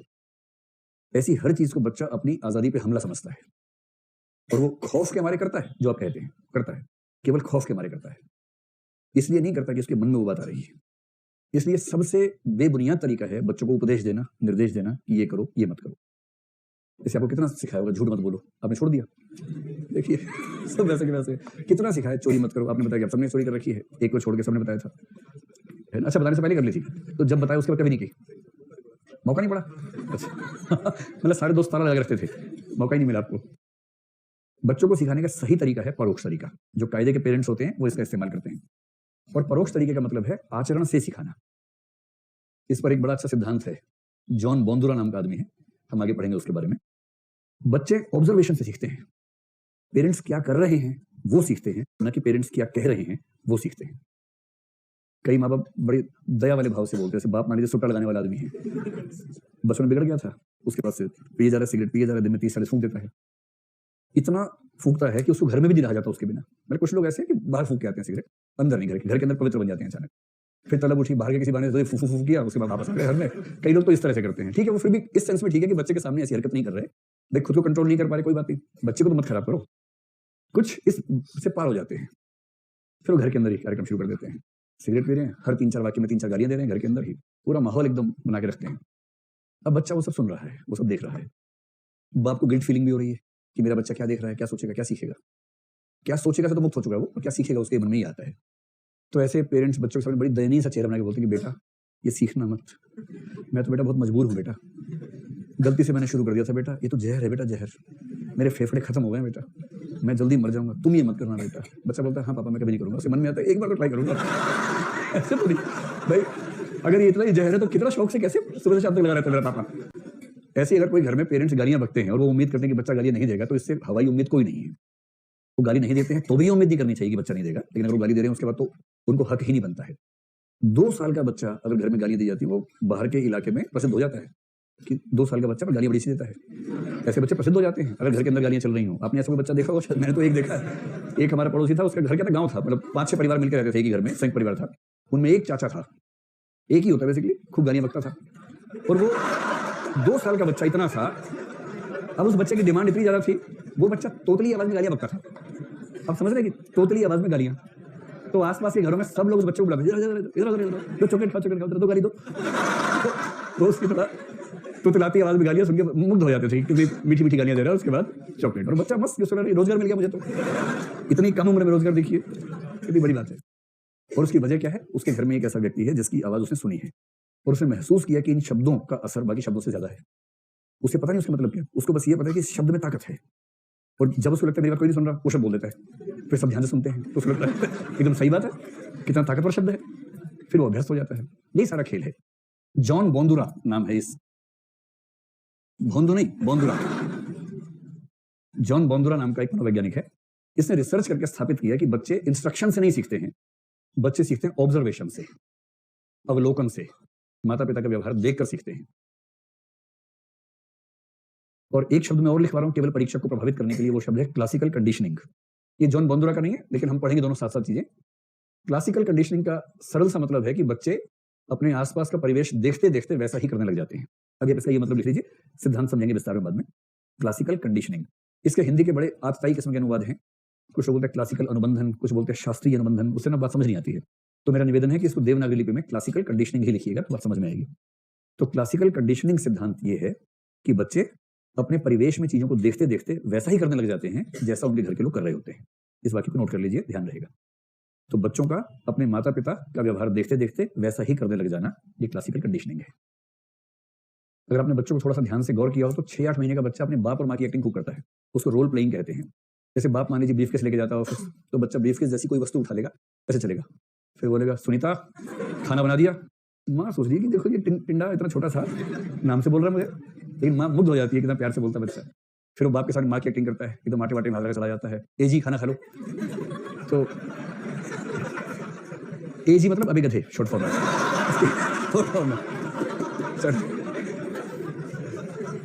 तो 2 बातें स्पष्ट हो गई, पहला था किस समय, दूसरा तरीका। आपको खुशी हो रही है, सही फॉर्म मिल गया, आपको फुल फॉर्म मिल गई एजी की। आपके चेहरे की खुशी देख के मैंने अनुमान किया कि आपको बड़ा मजा आ गया सुनकर। चलिए, तीसरा है कौन से मूल्य, परिवार हमें कौन से मूल्य सिखाता है। इसके 2 पक्ष हैं, एक तो ये कि वो मूल्य आधारभूत होते हैं या मतलब इंस्ट्रूमेंटल है कि टर्मिनल वैल्यूज हैं, तो ये होता है, या फाउंडेशन वैल्यूज हैं। तो पहला उत्तर तो इसका ये है कि परिवार आमतौर पे आधारभूत मूल्य सिखाता है आपको। आधारभूत मूल्य जो जीवन में खूब काम आते हैं, जीवन भर काम आते हैं, फाउंडेशन वैल्यूज कहते हैं, जो बेसिक वैल्यूज हैं, जो आपके जीवन की शुरुआत के लिए है।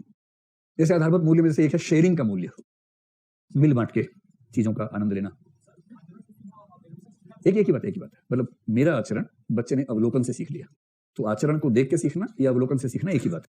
वो एंगल का अंतर है कि किसको ध्यान में रख के हम कह रहे हैं, ठीक है। इन दोनों में आचरण में अवलोकन में क्या अंतर है? माँ बाप का आचरण है, बच्चा कर रहा है अवलोकन, बस। तो बच्चे ने कैसे सीखा? अवलोकन से सीखा। किंतु किसके अवलोकन से सीखा? आचरण के अवलोकन से सीखा। इसको बोलेंगे आचरण से सीखा। एक को बात है एकदम ठीक। चलो, तो एक तो है कि आधारभूत मूल्य जैसे शेयरिंग है, और क्या क्या मूल्य होते हैं छोटे बच्चों को सिखाने वाले? केयरिंग तो बहुत छोटा बच्चा क्या सीखेगा, लेकिन ठीक है कर लीजिए। शेयरिंग है, केयरिंग है, सम्मान करना बड़ों का, ये सब जो मूल्य हैं, थोड़ा विनम्र रहना, ये सब बेसिक मूल्य हैं जो एक सोसाइटी के मेंबर बनने के लिए जरूरी होते हैं। शेयरिंग का मूल्य सबसे बेसिक है, क्योंकि बच्चे दिखते हैं भगवान जैसे होते हैं, शैतान बेसिकली। उनके अंदर मतलब मानवीयता नाम का कोई तत्व नहीं होता है, 1% भी नहीं होता बच्चों के अंदर। उतना स्वार्थी पीस आपको कहीं नजर नहीं आएगा जितना छोटा बच्चा होता है। आप उसकी प्रिय वस्तु को छीन के देखिए एक सेकंड के लिए, उसका चेहरे का भोलापन वालापन सब खत्म हो जाता है उसी समय। एक दूसरा बच्चा घर में ले आइए थोड़ी देर के लिए उसी साइज का, और उसका प्रिय खिलौना जैसे वो खेल भी नहीं रहा था, वो उसको देके देखिए दूसरे बच्चे को, या उसकी माँ दूसरे बच्चे को गोदी में उठा ले बस एक बार, फिर देखिए उसकी हालत क्या होती है।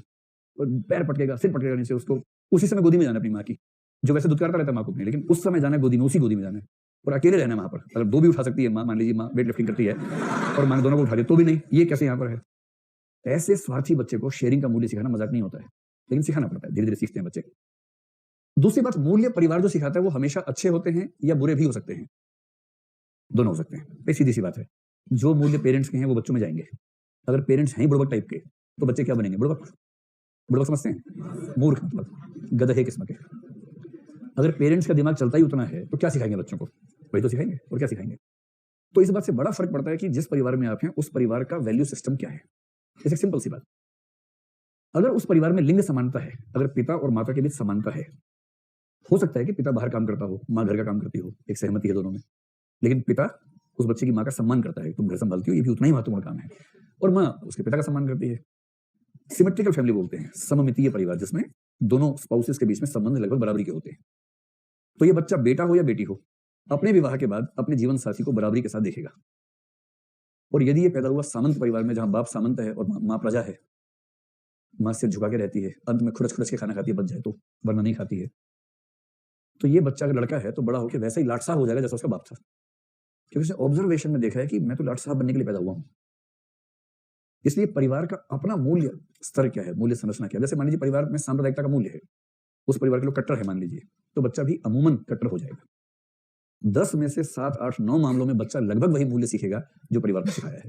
एक आध मामले में अपवाद होगा, जहां स्कूल का असर ज्यादा हो गया, गैंग का असर ज्यादा हो गया, वहां ऐसा हो सकता है। वरना आमतौर पर बच्चे जिस उम्र में समझते हैं कि मूल्य क्या है, उससे पहले मूल्य उनके विकसित हो चुके होते हैं, और मूल्य विकसित हो जाने के बाद उनको कैंसिल करना, चेंज करना लगभग नामुमकिन होता है। लगभग मैं इसलिए बता रहा हूं कि ऐसे एग्जांपल्स हैं, हम देखेंगे आगे ऐसे एग्जांपल्स क्या हैं।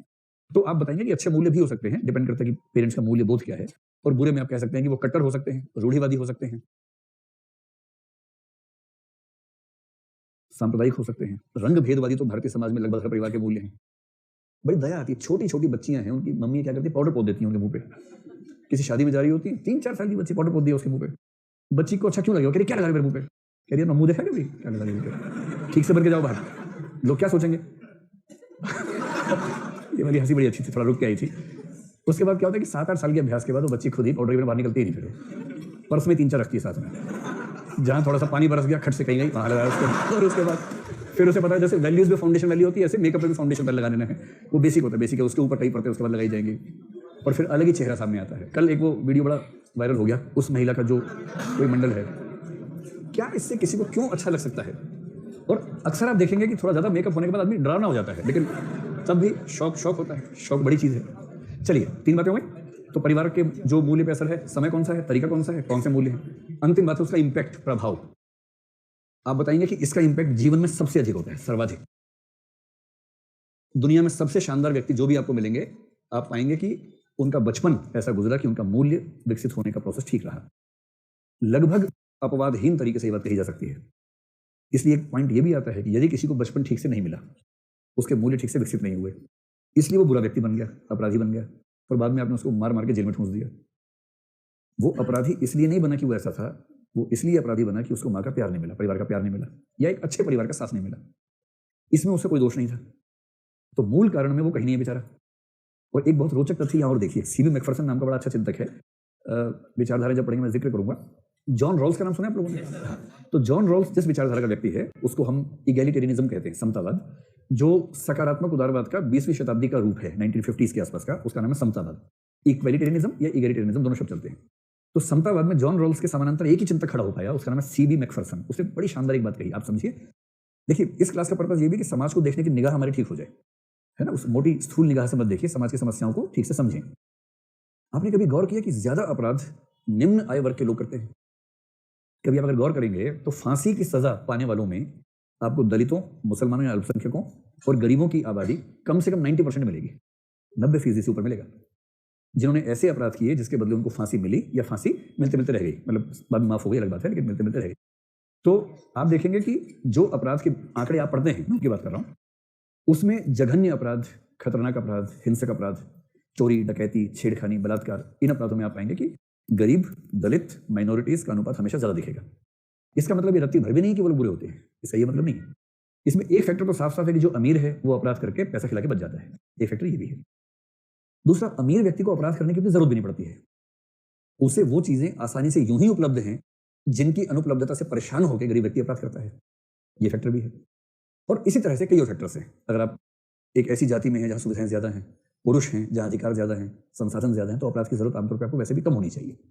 किसी भी समाज में संसाधन बराबर नहीं बढ़ते हैं, कुछ समुदाय, कुछ वर्ग संसाधनों के मामले में फायदे में होते हैं, उनको अपराध की बहुत जरूरत नहीं पड़ती, क्योंकि शासन, कानून, उन सब में उनकी पहुंच ज्यादा होती है, पैसे की वजह से या रसूख की वजह से वो लोग फंस जाते हैं। लेकिन इसका दूसरा पक्ष भी है, एक तो ये है कानून खेलने वाला पक्ष, एक दूसरा पक्ष भी है जो सीबी मैकफरसन ने समझाया अच्छे तरीके से। उसने कहा सोच के देखिए, जैसे अगर आप सब जिस परिवार से होंगे मध्य वर्ग या उच्च मध्य वर्ग का होगा, कुछ बच्चे उच्च वर्ग के होंगे जिनके घर में संसाधन ज्यादा होंगे। अब जरा गौर कीजिए, अगर आप न्यूक्लियर फैमिली से हैं, जॉइंट फैमिली से हैं, तो कोई दिक्कत नहीं, जॉइंट फैमिली में बच्चा पल जाता है, पता नहीं चलता कैसे पल जाता है। इतनी सारी माताएं घूम रही हैं, इतने सारे पिता घूम रहे हैं, इतने सारे भाई बहन घूम रहे, पूरा घर के अंदर गांव होता पूरा का पूरा। तो माँ थक गई तो माँ ने अपनी उससे कहा, देवरानी से, तू संभाल थोड़ी देर, उसने कहा बेटा यहाँ लल्ला यहाँ आ जा, फिर लल्ला वहाँ खेल रहा है आराम से, और ऐसे करते करते मैनेज हो जाता है किसी तरह से। न्यूक्लियर फैमिली में छक्के छूट जाते हैं पेरेंट्स के, क्योंकि दोनों काम करते हैं, नौकरी करते हैं, एक बच्चा है और बच्चे का सोने का टाइम कभी वो नहीं होता जो माँ बाप का होता है, रात भर जगाता है उनको, फिर वो आंख मलते हुए ऑफिस जाते हैं, अपने दिन भर दुखी रहते हैं, पछताते हैं कि ये बच्चा क्यों इस दुनिया में आया। अब तो ये इसमें इरिवर्सिबल मामला है, ये तो हो नहीं सकता कि रिवर्स हो, बस अब तो आ गया तो आ गया, तो बड़ा कष्ट होता है कैसे मैनेज करें। अब उसका मैनेजमेंट कैसे करेंगे? देखिए, जो दिल्ली में मध्य वर्ग का है, उच्च मध्य वर्ग का है या उच्च वर्ग का है, वो तुरंत क्या करेंगे, एक काम वाली को रख लेंगे, डोमेस्टिक हेल्प। और बड़े शहरों के मध्य वर्गीय परिवारों में कहते हैं कि दुनिया में कोई जिए कोई मरे, बाई की छुट्टी ना हो, बस काम वाली बाई पति से ज्यादा प्रिय मानी जाती है पत्नियों को, कि पति 2-4 दिन चला जाए कहीं मर जाए कोई, लेकिन वो अगर वो नहीं आई घर में तो उस स्त्री की हालत खराब हो जाती है, काम सारा उसके सिर पे आता है। उसकी बड़ी महिमा है भाई, बहुत महिमा है। अब इसका दूसरा पक्ष गौर कीजिए, जो घर में काम करने वाली महिलाएं हैं उनकी उम्र भी आमतौर पर 20, 25, 30 के बीच में ही होती है। बहुत बूढ़ी महिलाओं से तो ये काम कोई करवाना नहीं चाहेगा। वो जो महिला इसके घर में आके काम कर रही है, इसके छोटे बच्चे को पाल रही है, क्योंकि ये मैनेज नहीं कर पा रही, उसका काम क्या है, उस बच्चे को पालने में मदद करना। अगर ये ऑफिस गई है तो उस समय संभालना, अगर है भी तो सहायता करना। इस औरत का भी बच्चा उतना ही छोटा है, ये उसको छोड़ के आई है। क्यों छोड़ के आई है? क्योंकि पैसे होंगे तो उसको खाना खिला पाएगी, वरना खाना भी नहीं खिला पाएगी। और मूल्य खिलाने से पहले जरूरी क्या है? खाना खिलाना। तो खाना कैसे खिलाए उसको? वही औरत है। वो अपने घर से आती है 10-12 घंटे के लिए अमीर घर में, इस बच्चे को 2 माताएं मिल जाती हैं, थोड़ा मूल्य उसने थोड़ा सा सिखा दिया, मूल्य ठीक ठाक मूल्य बोध बन गया उसका, सिखाने के लिए कई लोग उसके आसपास हैं। और इसका गरीब बच्चा, 1 या 2 बच्चे, वो घर में अकेले हैं क्योंकि उनकी माँ खाना कमाने गई है। इन बच्चों को माँ का प्यार नहीं मिलेगा, और जॉन बॉल भी कहेगा कि जिसको माँ का प्यार नहीं मिलेगा उसके अपराधी बनने की संभावना ज्यादा है। और यदि ये बच्चा सरकारी स्कूल के माहौल में, जहां पढ़ने को भी ठीक से नहीं मिला, और 11, 12, 13 की उम्र तक आते आते खराब व्यवहार करने लगा, छोटे मोटे अपराध करने लगा 14-15 की उम्र में, और उसके बाद रसूखदार लोग क्या कहेंगे, ये लोग होते ही ऐसे हैं।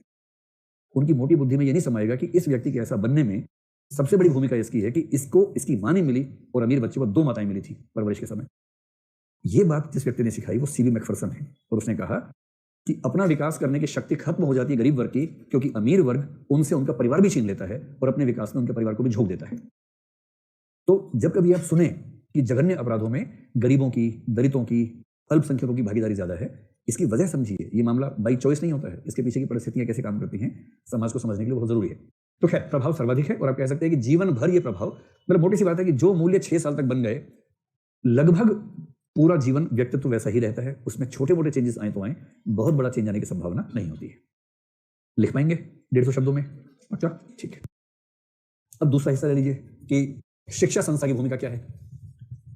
जी, उठ के बोलो जोर से, बुलंद आवाज में।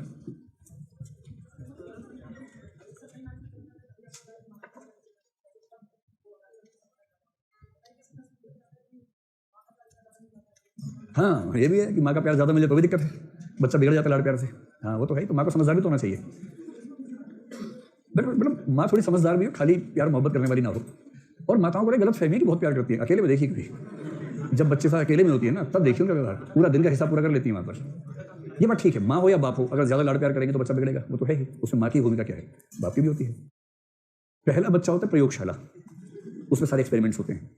सेकंड वाले पे अभ्यास हो चुका होता है, तो सेकंड वाले में ठीक से परवरिश होती है। और बाई चांस तीसरा हो तो वो प्यार मोहब्बत का अतिरिक्त हो जाता है उसके ऊपर। इसलिए आप देखेंगे अगर 3 हैं तो पहले वाला जवानी में बूढ़ा हो जाता है और तीसरा बूढ़ा होता ही नहीं कभी, वो चंचल ही रहता है। तो कई लोग मानते हैं कि पहला बच्चा जो है वो प्रयोगों की बलि चढ़ जाता है। आप में से कितने लोग पहले बच्चे अपने पेरेंट्स के? हाँ, मतलब मेरी सारी संवेदनाएं आपके साथ हैं, सारे प्रयोग आपके ऊपर ही होंगे, एक्सपेरिमेंट्स आपके ऊपर, और आपको अक्सर लगता होगा कि छोटे वाला ज़्यादा फायदे में रहा है ना। वो ये सही बात है, ये मजाक नहीं है, सच में ऐसा होता है जी। आप भी वही हैं, नंबर 1 वाले हैं। और सबसे छोटे कितने हैं आप में से? हाँ, आप ही की वजह से बड़े बच्चे दुखी हैं सारे के सारे, सारा प्यार मोहब्बत आपने छीन लिया पेरेंट्स का। छोटों को मार ज़्यादा नहीं लगती है, ऐसा नहीं है, वो बड़े वाला ही पिटता है ज़्यादा। तो चलो ये हिसाब बाद में कर लेंगे कौन ज़्यादा पिटा। अब दूसरे हिस्से पर आइए, शिक्षा संस्थाओं की भूमिका। जी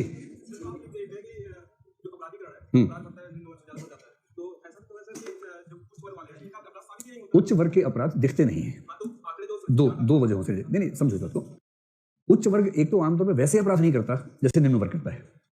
उच्च वर्ग के अपराध को बोलते हैं क्राइम्स विदाउट विक्टिम्स या व्हाइट कॉलर क्राइम।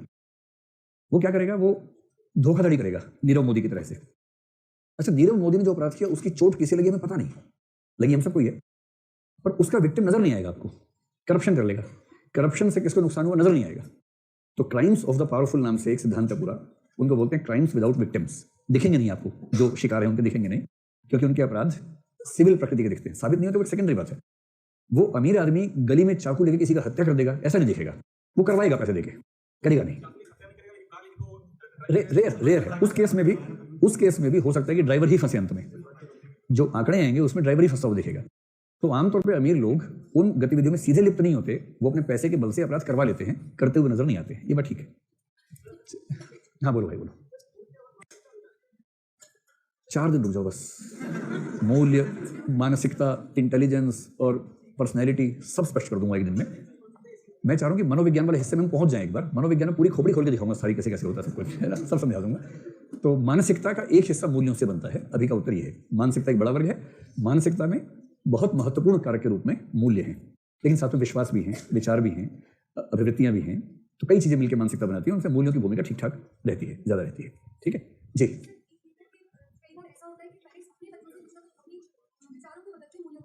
हाँ, अभी अभी अभी आ रहे हैं, उस पे आ रहे हैं, आएगा, वो भी आएगा। मतलब बड़ी उम्र में किसी का व्यक्तित्व बदले, किसी के मूल्य बदले, ये रेयर है, मैंने बार बार कहा, ऐसा आमतौर पर नहीं होता है। हो सकता है, कैसे हो सकता है भी देखते हैं उसको, हो सकता है, असंभव नहीं है। 6-7 की उम्र तक जो मूल्य बन गए हैं, बेसिक पर्सनैलिटी लगभग वही रहेगी, चेंजेस हल्के फुल्के आएंगे। पैराडाइम शिफ्ट अगर आई है, कोई बड़ा परिवर्तन आया तो उसी कोई बड़ी वजह होनी चाहिए, और बड़ी वजह बच्चे भी हो सकते हैं, कुछ अभी समझते हैं क्या क्या हो सकता है। शिक्षा संस्थाओं को 2 वर्गों में रख लीजिए, एक प्राथमिक शिक्षा संस्थाएं और उसके बाद उच्च संस्थाएं। यहां हम भारत सरकार के हिसाब से नहीं कर रहे, सामान्य तरीके से कर रहे हैं। मतलब छोटा बच्चा जो स्कूल में गया, प्ले स्कूल है या 4वीं-5वीं क्लास तक का स्कूल है तो प्राथमिक, उसके बाद का उच्च स्कूल मान लीजिए या कॉलेज मान लीजिए। तो सबसे पहली बात है कि प्राथमिक शिक्षा संस्था में जो बच्चा जाता है उसकी उम्र आमतौर पर 3 साल होती है। अगर आप 10वीं क्लास तक मोटा मोटा मान लें कि वो स्कूल में रहा, तो अब 3 से 14 साल लगभग मान लीजिए कि ये उम्र है उसका प्राइमरी एजुकेशन इंस्टीट्यूशन से जुड़ने का। और 14 के बाद अगर वो इंटर कॉलेज में चला गया या 11th-12th मान लीजिए स्कूल से ही करे, तो भी आप उसका कॉलेज जैसा फेज मान लीजिए। तो 15 प्लस की उम्र में जनरली वो इंटर कॉलेज या यूनिवर्सिटी उन सब में जाना शुरू करता है।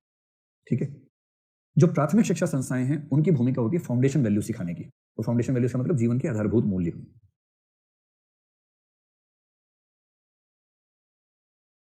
और जो उच्च शिक्षा संस्थाएं हैं उनका काम बेसिकली इंस्ट्रूमेंटल वैल्यूज का ज्यादा होता है।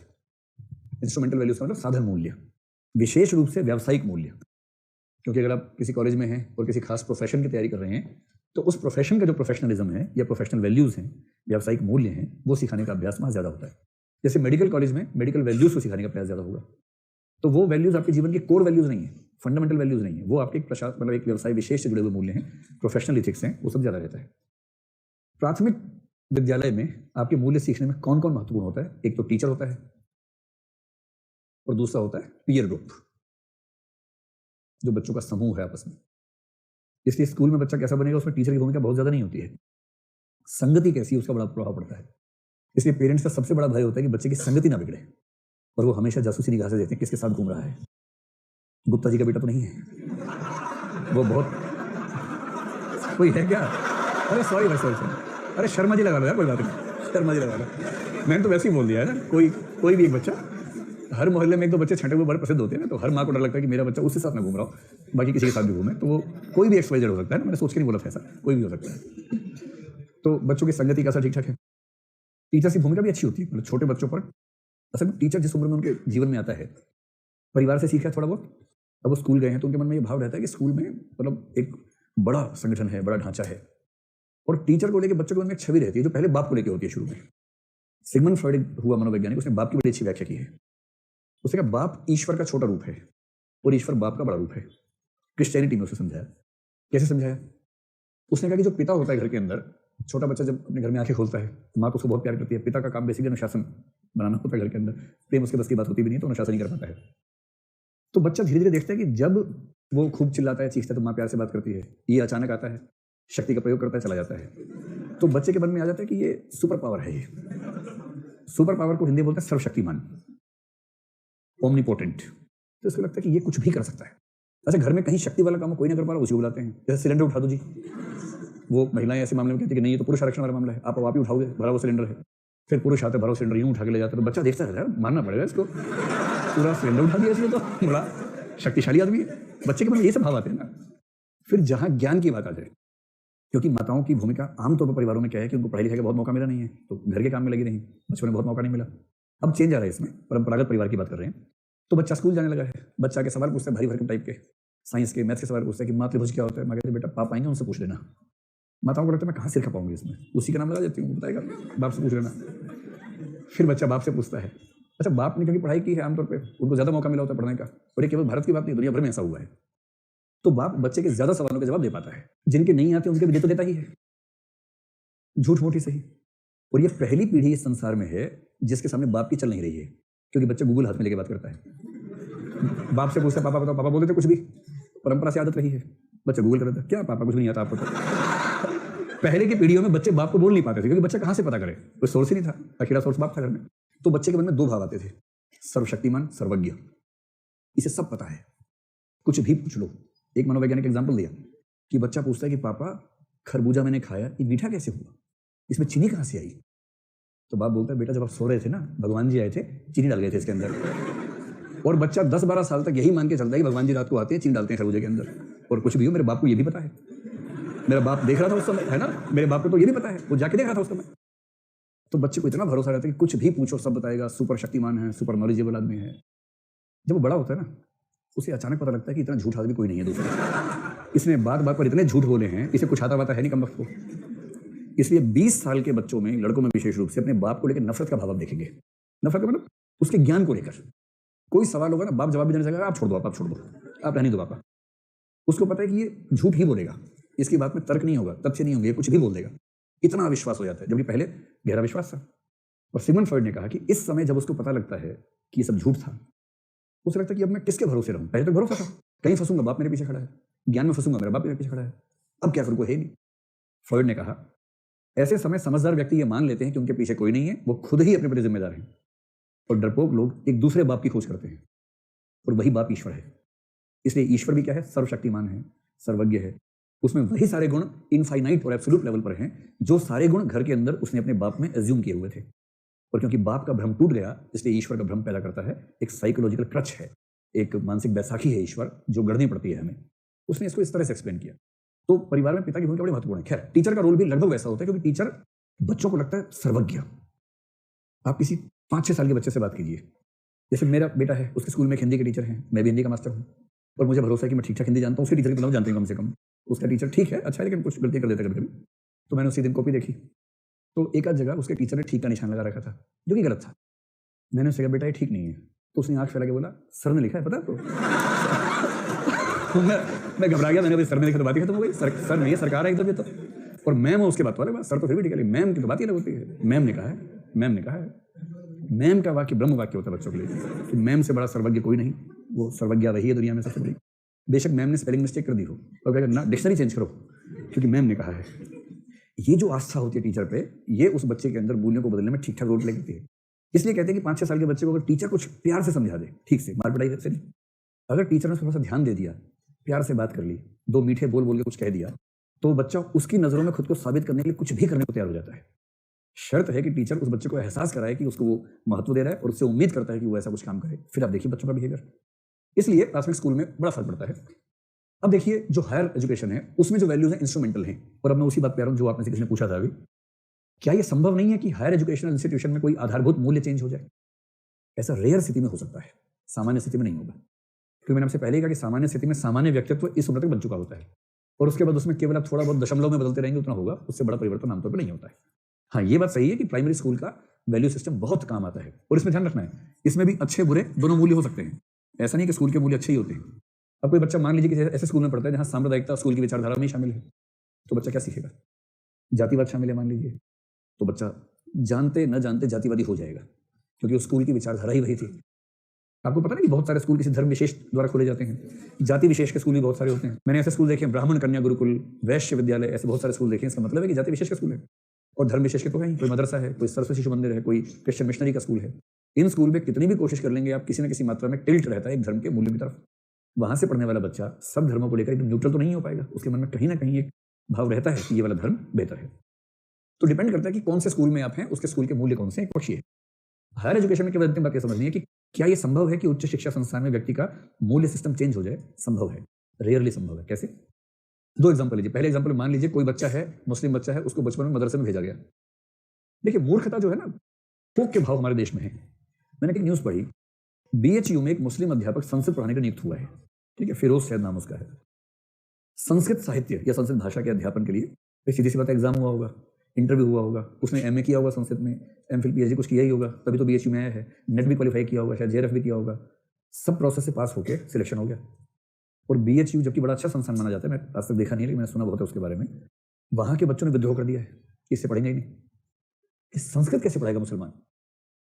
मैंने कल केवल न्यूज पढ़ी, मैंने आर्टिकल नहीं पढ़ा। इतना पढ़ के मैं यही समझ पाया कि ऐसा मामला है। अब शर्म आती है सोच के कि भाषा और धर्म का ऐसा संबंध कि मुसलमान व्यक्ति संस्कृत नहीं पढ़ा सकता। और बहुत रोचक तथ्य पे गौर कीजिए, बिहार में पिछले 10 साल में क्या ट्रेंड चल रहा है आपको पता है? मदरसे जो होते हैं ना, वो लगभग मुफ्त होते हैं, वहां पढ़ाई का खर्चा नहीं होता है। जैसे गांव में मुस्लिम पॉपुलेशन ठीक ठाक है, एक मदरसा है, हिंदू बच्चे भी हैं, और उनमें से कुछ बच्चे इतने गरीब हैं कि गांव के हिंदू वाले स्कूल में नहीं जा पा रहे क्योंकि उसमें फीस लगती है। तो बहुत सारे हिंदू बच्चे मदरसों में पढ़ते हैं।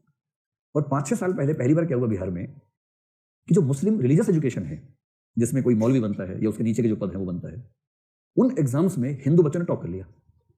टॉपर हो गए हिंदू बच्चे उसमें।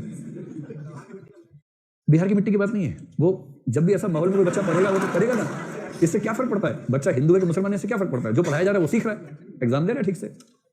तब मैं संविधान पढ़ाई करता था उन दिनों, तो मैंने आर्टिकल 16(4) और 16(5) समझाते हुए प्रश्न रखा बच्चों के सामने। 16(5) में एक खास आरक्षण है संविधान में हमारे कि धार्मिक संगठनों में सभी पद धर्म विशेष के लिए आरक्षित किए जा सकेंगे। 16(4) आरक्षण के बारे में सब कुछ कहते हैं, पर 16(5) उसका एक एक्सेप्शन है, अपवाद है। तब मैंने एग्जाम्पल देकर समझाया उन बच्चों को, मान लीजिए कि सारे के सारे बच्चे जो हिंदू बच्चे हैं टॉप कर गए, कल को मौलवी के पद की परीक्षा हो। अभी तो क्या है कि मौलवी के पद के लिए जिस एग्जाम की अर्हता है उसमें बच्चा टॉप कर गया, अभी उस एग्जाम में नहीं कि पद कौन सा मिल जाएगा। जैसे एमए का एग्जाम उसमें टॉप कर लिया मान लीजिए, अब मौलवी का पद है, मस्जिद में है, और मस्जिद के नियम ये कहते हैं या इस्लाम के नियम ये कहते हैं कि मस्जिद का मौलवी मुसलमान ही हो सकता है। तो सवाल यह है कि इस हिंदू बच्चे को उस परीक्षा में बैठने और मौलवी बनने का अधिकार, मूल अधिकार है या नहीं है? इसकी व्यवस्था आर्टिकल 16(5) में है कि नहीं है? कोई भी धर्म विशेष अपनी धार्मिक संस्थाओं के धार्मिक पदों में 100% आरक्षण कर सकता है। क्या बीएचयू में संस्कृत के प्राध्यापक का पद धार्मिक पद है? धार्मिक पद नहीं है।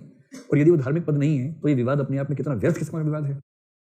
और ये इसीलिए होता है कि हमने ठीक तरीके से बुनियादी चीजों को नहीं समझा है, इसलिए कंफ्यूजन होता है। अब मान लीजिए बच्चा मदरसे से पढ़ा और उसके बाद वो उसी नेचर के कॉलेज में चला गया, मान लीजिए एएमयू में चला गया, अलीगढ़ मुस्लिम यूनिवर्सिटी, एक अच्छा विश्वविद्यालय, लेकिन हाँ आप कह सकते हैं कि एजुकेशन की नेचर कुछ मेल खा रही थी, तो इस बच्चे को बहुत अजीब सा नहीं लग रहा उसमें, ठीक।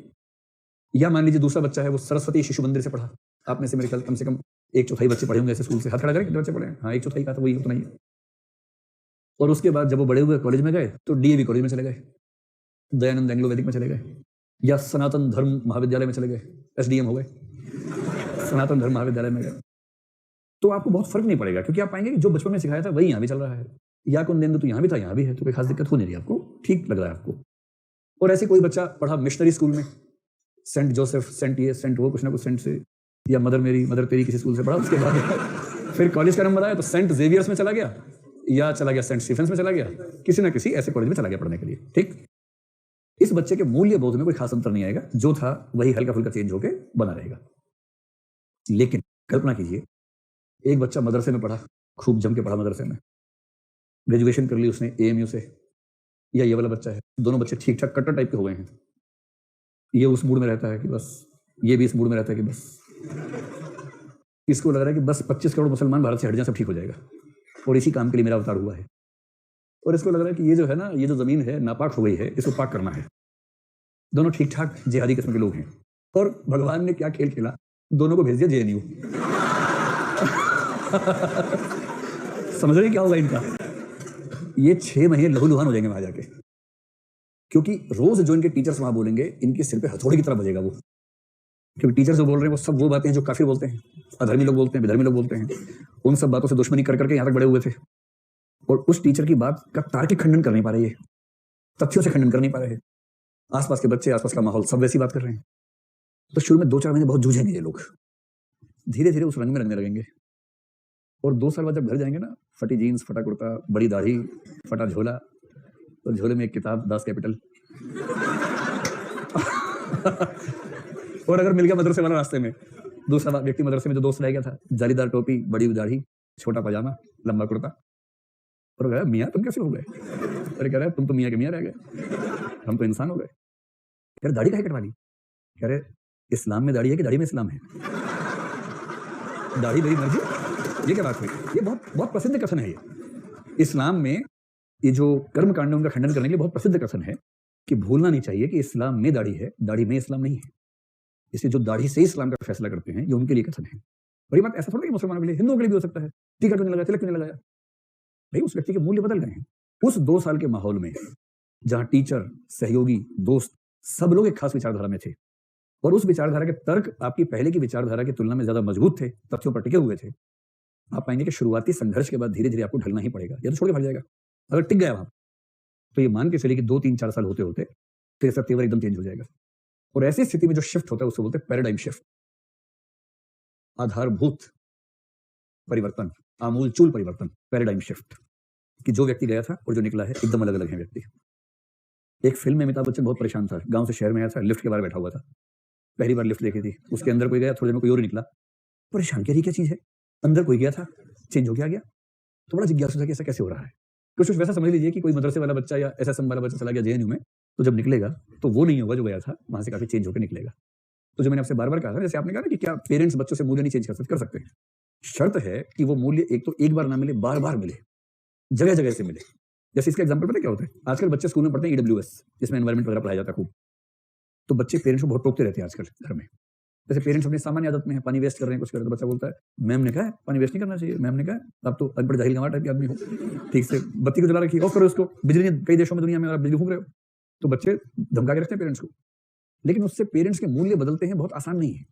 लेकिन अगर ये बात पेरेंट्स को कई सोर्सेस से बार बार आने लगेगी तो एक लंबे समय में परिवर्तन हो सकता है।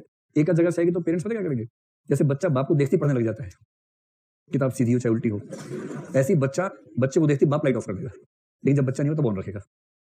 तो खौफ में होने वाली हरकतों को आप मूल्य परिवर्तन नहीं मान सकते, ये मैं कहना चाह रहा हूं। चलिए भाई, अंतिम बात है समाज।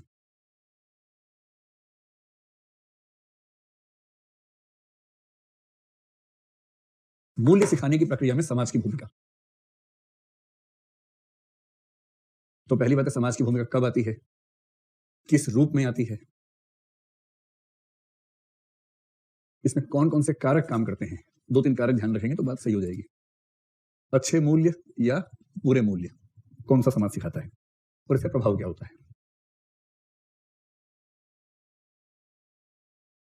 देखिए, बच्चा समाज से कब जुड़ना शुरू करता है, अगर आप स्कूल को समाज मान लेंगे फिर तो 3 साल की उम्र से मान लीजिए, नहीं तो आमतौर पर बच्चे का समाज से सीधे जुड़ने की उम्र 7, 8, 9, 10, 11, 12 के बाद शुरू होती है। बहुत सीधा लिंक उसका नहीं होता। पहले देखिए किस रूप में जुड़ता है, उससे आपको बात समझ में आएगी।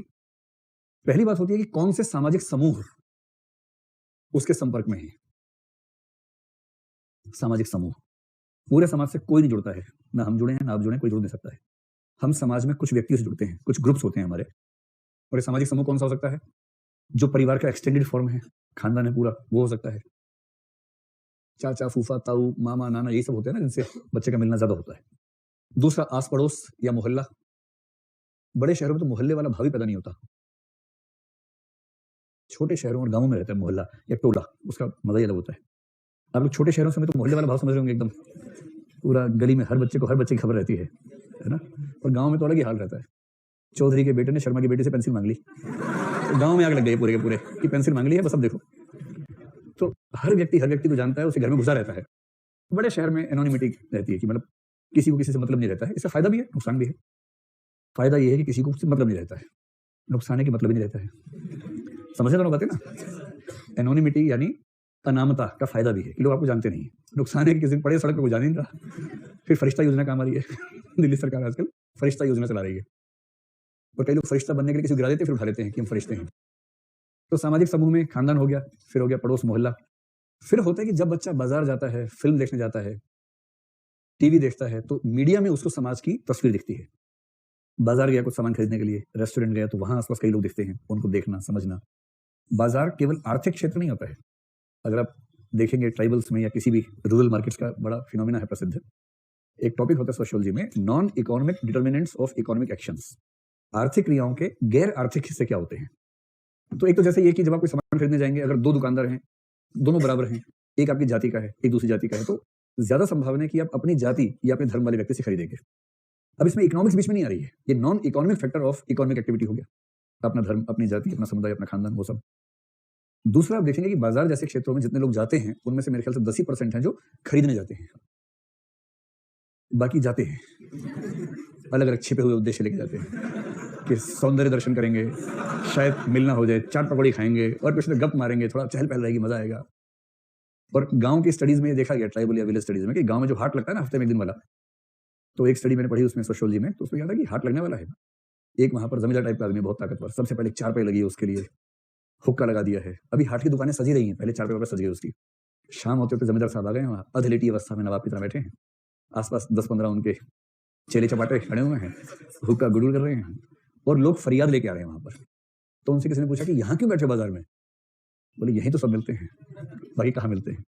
तो बाजार एक केवल मार्केट या केवल आर्थिक क्रियाओं का स्थान नहीं है, वो कई तरह की क्रिया, जैसे पनघट केवल पानी भरने के लिए नहीं होता है, अपनी अपनी सांस के बारे में वर्णन करने का स्थान भी होता है। तो उसी प्रकार से बाजार केवल खरीदारी का स्थान थोड़ा है, बाजार बहुत सारी भावनाओं से मुक्ति का, विरेचन का स्थान भी तो है। ये सब होता है बच्चे के लिए समाज का मतलब। और जब भी आपको तय करना हो कि किसी बच्चे पर समाज का कितना असर है, कैसा असर है, 3 कारक ध्यान रखिए हमेशा। नंबर 1, कौन से सामाजिक समूहों से उसका संबंध है। सबसे महत्वपूर्ण बात तो ये है कि आपको कौन से सामाजिक समूह मिले हैं। और ये बच्चे की चॉइस नहीं होती ना, ये तो उसके ऊपर थोपा जाता है। उसके पेरेंट्स जिन सामाजिक समूहों से उसका लिंक बनवाएंगे वहीं तो मिलेगा, और कैसे मिलेगा। दूसरा, जो अंतरक्रिया है, इंटरेक्शन है या संवाद है, उसकी मात्रा और उसकी गुणवत्ता क्या है। तो संवाद या अंतरक्रिया कह लीजिए, अंतरक्रिया समझते हैं ना, इंटरेक्शन जो आपस की बातचीत है, संवाद है। संवाद या अंतरक्रिया की मात्रा और गुणवत्ता कैसी है, इससे तय होता है कि बच्चे का समाज पर कितना प्रभाव पड़ेगा। अब आप में से कुछ बच्चे ऐसे होंगे जिन पर समाज का प्रभाव 0 के आसपास है। ऐसे कुछ बच्चे पाए जाते हैं, सुबह सुबह घर में उठे, मम्मी ने तैयार करके भेज, जाओ बेटा स्कूल जाओ, स्कूल बस में बैठा दिया, स्कूल गए, स्कूल खत्म हुआ, स्कूल बस से आए, जैसे बस से उतरे माँ उसको घर ले गई, फिर घर में ही रखा दिन भर, यहीं खेलो कूदो, ट्यूशन वाली मैडम आ गई, ट्यूशन पढ़ो, अब जल्दी से सो जाओ। बच्चा उठा, फिर स्कूल गया, वापस आए, घर के अंदर है, इंटरेक्शन नहीं है समाज से, क्योंकि मम्मी को भरोसा है कि बाहर जाएगा तो बिगड़ जाएगा, या आसपास के बच्चे अच्छे नहीं है, मतलब जैसे हम अच्छे हैं वैसे अच्छे नहीं है बच्चे, उसको ऐसा लगता है। कई पेरेंट्स को गलतफहमी होती है अपने बारे में, तो उसको भी है। तो इस बच्चे पर समाज का प्रभाव 0 के आसपास रहेगा। कई ऐसे बच्चे भी होते हैं कि पूरी स्कूलिंग हो गई, एक भी फिल्म थिएटर में देखी होती है। आपने जैसे सीरियल है, आप भी लगता है उसी वर्ग में आती हैं, नहीं देखी एक भी फिल्म? एक देखिए, कब, स्कूल में या कॉलेज में? 12th पास करने के बाद देखिए। मेरी सहानुभूति आपके साथ है, कोई बात नहीं, ऐसा होता है। आप में से कितने लोगों ने स्कूल लाइफ में एक भी फिल्म थिएटर में नहीं देखी हो, मतलब थिएटर में बाहर? और कितने बच्चों ने आज तक नहीं देखी? नहीं, आप लोगों को शर्म नहीं आती बिल्कुल भी? अजीब बात है। आप लोग दिल्ली आने के बाद भी आपने कुछ ऐसा, चलिए कोई बात नहीं, अपनी अपनी चॉइस है। चलिए, मतलब वैसे तो मुझे नैतिकता पढ़ानी है, मैं आपको अनैतिक बातें क्यों सिखाऊं, लेकिन अगर मेरी सलाह माने तो नेक काम में देरी करना ठीक नहीं। इसी संडे को छुट्टी मिलेगी, एक फिल्म निपटा लीजिए, कम से कम आपको ये पता तो रहे कि थिएटर क्या होता है। मैं नहीं समझ पा रहा। करंट अफेयर दिन में चलती क्लास, दिन में चलती क्लास, करंट अफेयर की क्लास। अरे दोपहर के बाद जाओ, शाम को जाओ। चलिए आप, ठीक है ठीक है, हाँ बहुत अच्छी बात है, बहुत अच्छी बात है। एक कह रहे कि साथ जाने के लिए कोई है नहीं, और एक कह रहे टिकट कहाँ से आएगी। बहुत बढ़िया, बहुत बढ़िया। आप मत ही देखो यार, आप मत ही देखो, ठीक। चलिए चलिए चलिए, हंसी मजाक अपनी जगह, लेकिन पढ़ाई साथ करते। लेकिन मुझे सच में ना बहुत दुख है, मतलब कंडोलेंस इसको बोलते हैं ना। एक होता है सामान्य दुख, जिसके लिए सहानुभूति होती है कि मेरी सिंपैथीज आपके साथ हैं। सिंपैथी का चरम स्तर है कंडोलेंस। जब कोई मरमरा जाता है ना, उस समय होता है कि मेरी कंडोलेंस आपके साथ है। सांत्वना जिसको बोलते हैं ना, तो मैं सांत्वना की मुद्रा में हूं। अगर आपने अब तक एक भी फिल्म नहीं देखी है, बाकी आपकी जिंदगी है, आपका पैर, आपकी कुल्हाड़ी, मार लीजिए, क्या दिक्कत है, अपनी चॉइस है। हाँ ठीक ठीक है, सब बढ़िया, सब बढ़िया। ये कोई व्याख्या हो ही नहीं सकती इसकी कि मैंने ये देखा वो देखा, फिल्म नहीं देखी तो फिर क्या देखा, बेकार है, इसलिए कोई फायदा नहीं है। चलिए भाई देखो, आईएएस बनना अपनी जगह है, आईएएस बनिए धूमधाम से, लेकिन सबसे पहले सहज इंसान तो बनिए। आईएएस वाईएएस तो होता रहेगा, ऐसा क्या है, सहज इंसान तो बनो। ये कोई बात हुई, फिल्म देखी। मॉक इंटरव्यू लेते हैं तो 30-30, 32-32 साल के बच्चों से पूछते हैं, भाई इश्क विश्क हुआ कभी? बोलते नहीं सर, नौकरी के बाद करेंगे। मतलब दया भी आनी बंद हो जाती है उन पे कि अब दया भी कहाँ तक करेगा कोई।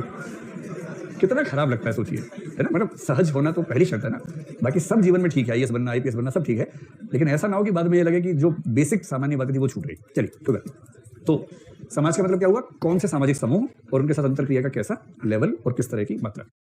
अब देखिए, कौन से सामाजिक समूह में भी दो बातें हैं। एक, अब देखिए आप में से कुछ की पर्सनैलिटी कुछ की तुलना में अलग क्यों है, उसका फैक्टर समझिए। आप एक खास किस्म के सामाजिक समूह में थे और आपकी इंटरेक्शन हमेशा अपने जैसे लोगों से ही होती रही, तो आपके व्यक्तित्व का विकास नहीं के बराबर होगा, ठीक।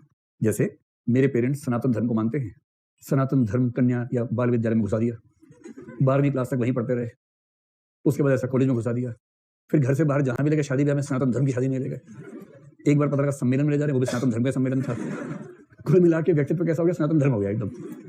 वैसा ही व्यक्तित्व हो जाएगा पूरा का पूरा, क्योंकि आपको माहौल हमेशा एक जैसा ही मिला, डाइवर्सिटी मिली ही नहीं कभी।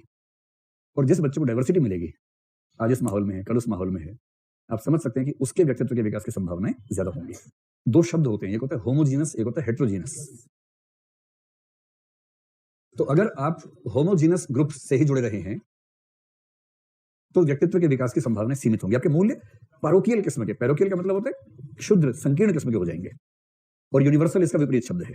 पैरोकियल का मतलब हुआ क्षेत्रीय सीमित किस्म के मूल्य, संकीर्ण किस्म के मूल्य। तो जिस बच्चे को हमेशा होमोजीनस ग्रुप्स मिलेंगे, वो जिस समुदाय का है वैसे ही लोगों से मिलता रहा हमेशा, तो उसके जो मूल्य होंगे वो होंगे क्षेत्रीय किस्म के, संकीर्ण किस्म के, बंधे हुए से मूल्य। और जिसको मिलेगी डाइवर्सिटी सामाजिक समूह में, उसके मूल्य हमेशा यूनिवर्सल किस्म के होंगे, यानी वो दुनिया में कहीं भी जाएगा तो सेट हो जाएगा, उससे दिक्कत नहीं आएगी। क्योंकि पहले वाले बच्चे को बहुत दिक्कत आएगी, अपनी कल्चर से अलग हटते ही उसको समस्या आ जाएगी, ये संकट आएगा। दूसरा, अंतरक्रिया की मात्रा और गुणवत्ता कितनी है। जिन बच्चों की समाज से अंतरक्रिया बहुत कम है, उनको समाज का असर नहीं के बराबर पड़ता है, मैंने पहले एग्जाम्पल दिया। लेकिन जो बच्चे समाज से बहुत जुड़े होंगे, आप में से कुछ बच्चों में जो बचपन से ही बहुत घुल मिल जाते हैं समाज के साथ, कोई भी सोशल चीज हो रही है आगे बढ़ के भाग लेते हैं जो लोग, उन पर समाज का असर बहुत ज्यादा होता है और उनका समाज पर असर भी ठीक ठाक होता है। तो मात्रा से फर्क पड़ेगा और गुणवत्ता से। आपने सामाजिक अंतरक्रियाओं में फॉलोवर बन के हिस्सा लिया या नेता बन के हिस्सा लिया, प्रमुख बन के हिस्सा लिया, या केवल आप उसके शुद्ध मतलब सामान्य से अनुयायी बने रहे, इससे फर्क पड़ता है। अगर अनुयायी बने रहेंगे तो आपके ऊपर असर बहुत ज्यादा आ जाएगा, लेकिन अगर आप स्मार्ट तरीके से हैं तो असर छन के आता है, बहुत ज्यादा असर उसका नहीं आता है। तो क्या मैं मान लूं कि आप 200 शब्द या 150 शब्द लिख पाएंगे कि समाज का असर हमारे मूल्यबोध पे क्या पड़ता है? लिख लेंगे। चलिए, ये वाला हिस्सा, मूल्य वाला हिस्सा समाप्त हुआ। ये एक बड़ा टॉपिक था जो पहले टॉपिक का सबसेट है। अब मूल्य के बाद जो दूसरा शब्द, उस परिभाषा पे अगर आप गौर करेंगे तो उसमें 3 शब्द थे, मूल्य, आचरण और प्रतिमान। आचरण शब्द से हमें घुसना पड़ेगा टॉपिक नंबर 5, फिलोसफी वाले टॉपिक जाना पड़ेगा, कुछ वहां से निकाल के लाना पड़ेगा, तब समझ में आएगा।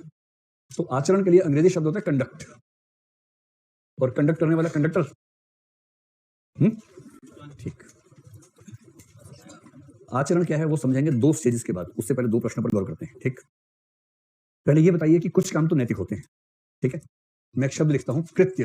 कृत्य समझते क्या होता है? एक्शन। एक्शन को हिंदी में कहेंगे कृत्य। हमारे कृत्य नैतिक हो सकते हैं, सीधी सी बात है। हमारे कृत्य अनैतिक भी हो सकते हैं। तो मैं 3-4 बोलूंगा, आप बताइए कौन सा नैतिक कौन सा अनैतिक। ठीक, पहला, किसी प्यासे व्यक्ति को पानी पिला देना, कितना बढ़िया है, नैतिक है। ठीक, किसी भूखे व्यक्ति को खाना खिला देना, किसी पढ़ाकू व्यक्ति को किताब दे देना, नैतिक है, सीधी सी बात है, नैतिक ही है ना? और किसी बदबूदार आदमी को पानी दे देना कि नहा ले भाई इससे, नैतिक है, नैतिक तो इसको नैतिक कैसे मानेंगे? नैतिक है, ठीक? फिर किसी पीड़ित व्यक्ति को जिसके एक पैर में चोट थी, उसे दूसरे पैर पे ईंट मार देना ताकि बराबरी आ जाए, ये क्या है? अनैतिक है ना? सड़क पर चलते हुए बिना किसी वजह की गालियां देना किसी को, अनैतिक है। कोई शादी ब्याह हो तो उसमें घुस के खाना खा लेना, इस पे आपको डाउट हो गया कि ये तो चलिए, है ना, हम इसको अनैतिक ही मानेंगे, बेशक आपके फायदे में अलग बात है, लेकिन ये तो अनैतिक। अब ये बताओ, जैसे अपने सामने रखे पानी के अपने गिलास को उठाकर पानी पी लेना, इसे क्या कहेंगे? जैसे ये पानी का गिलास मेरे रखा हुआ है, मैंने इसको उठाया, पानी पी लिया, ये नैतिक है क्या? नैतिक है।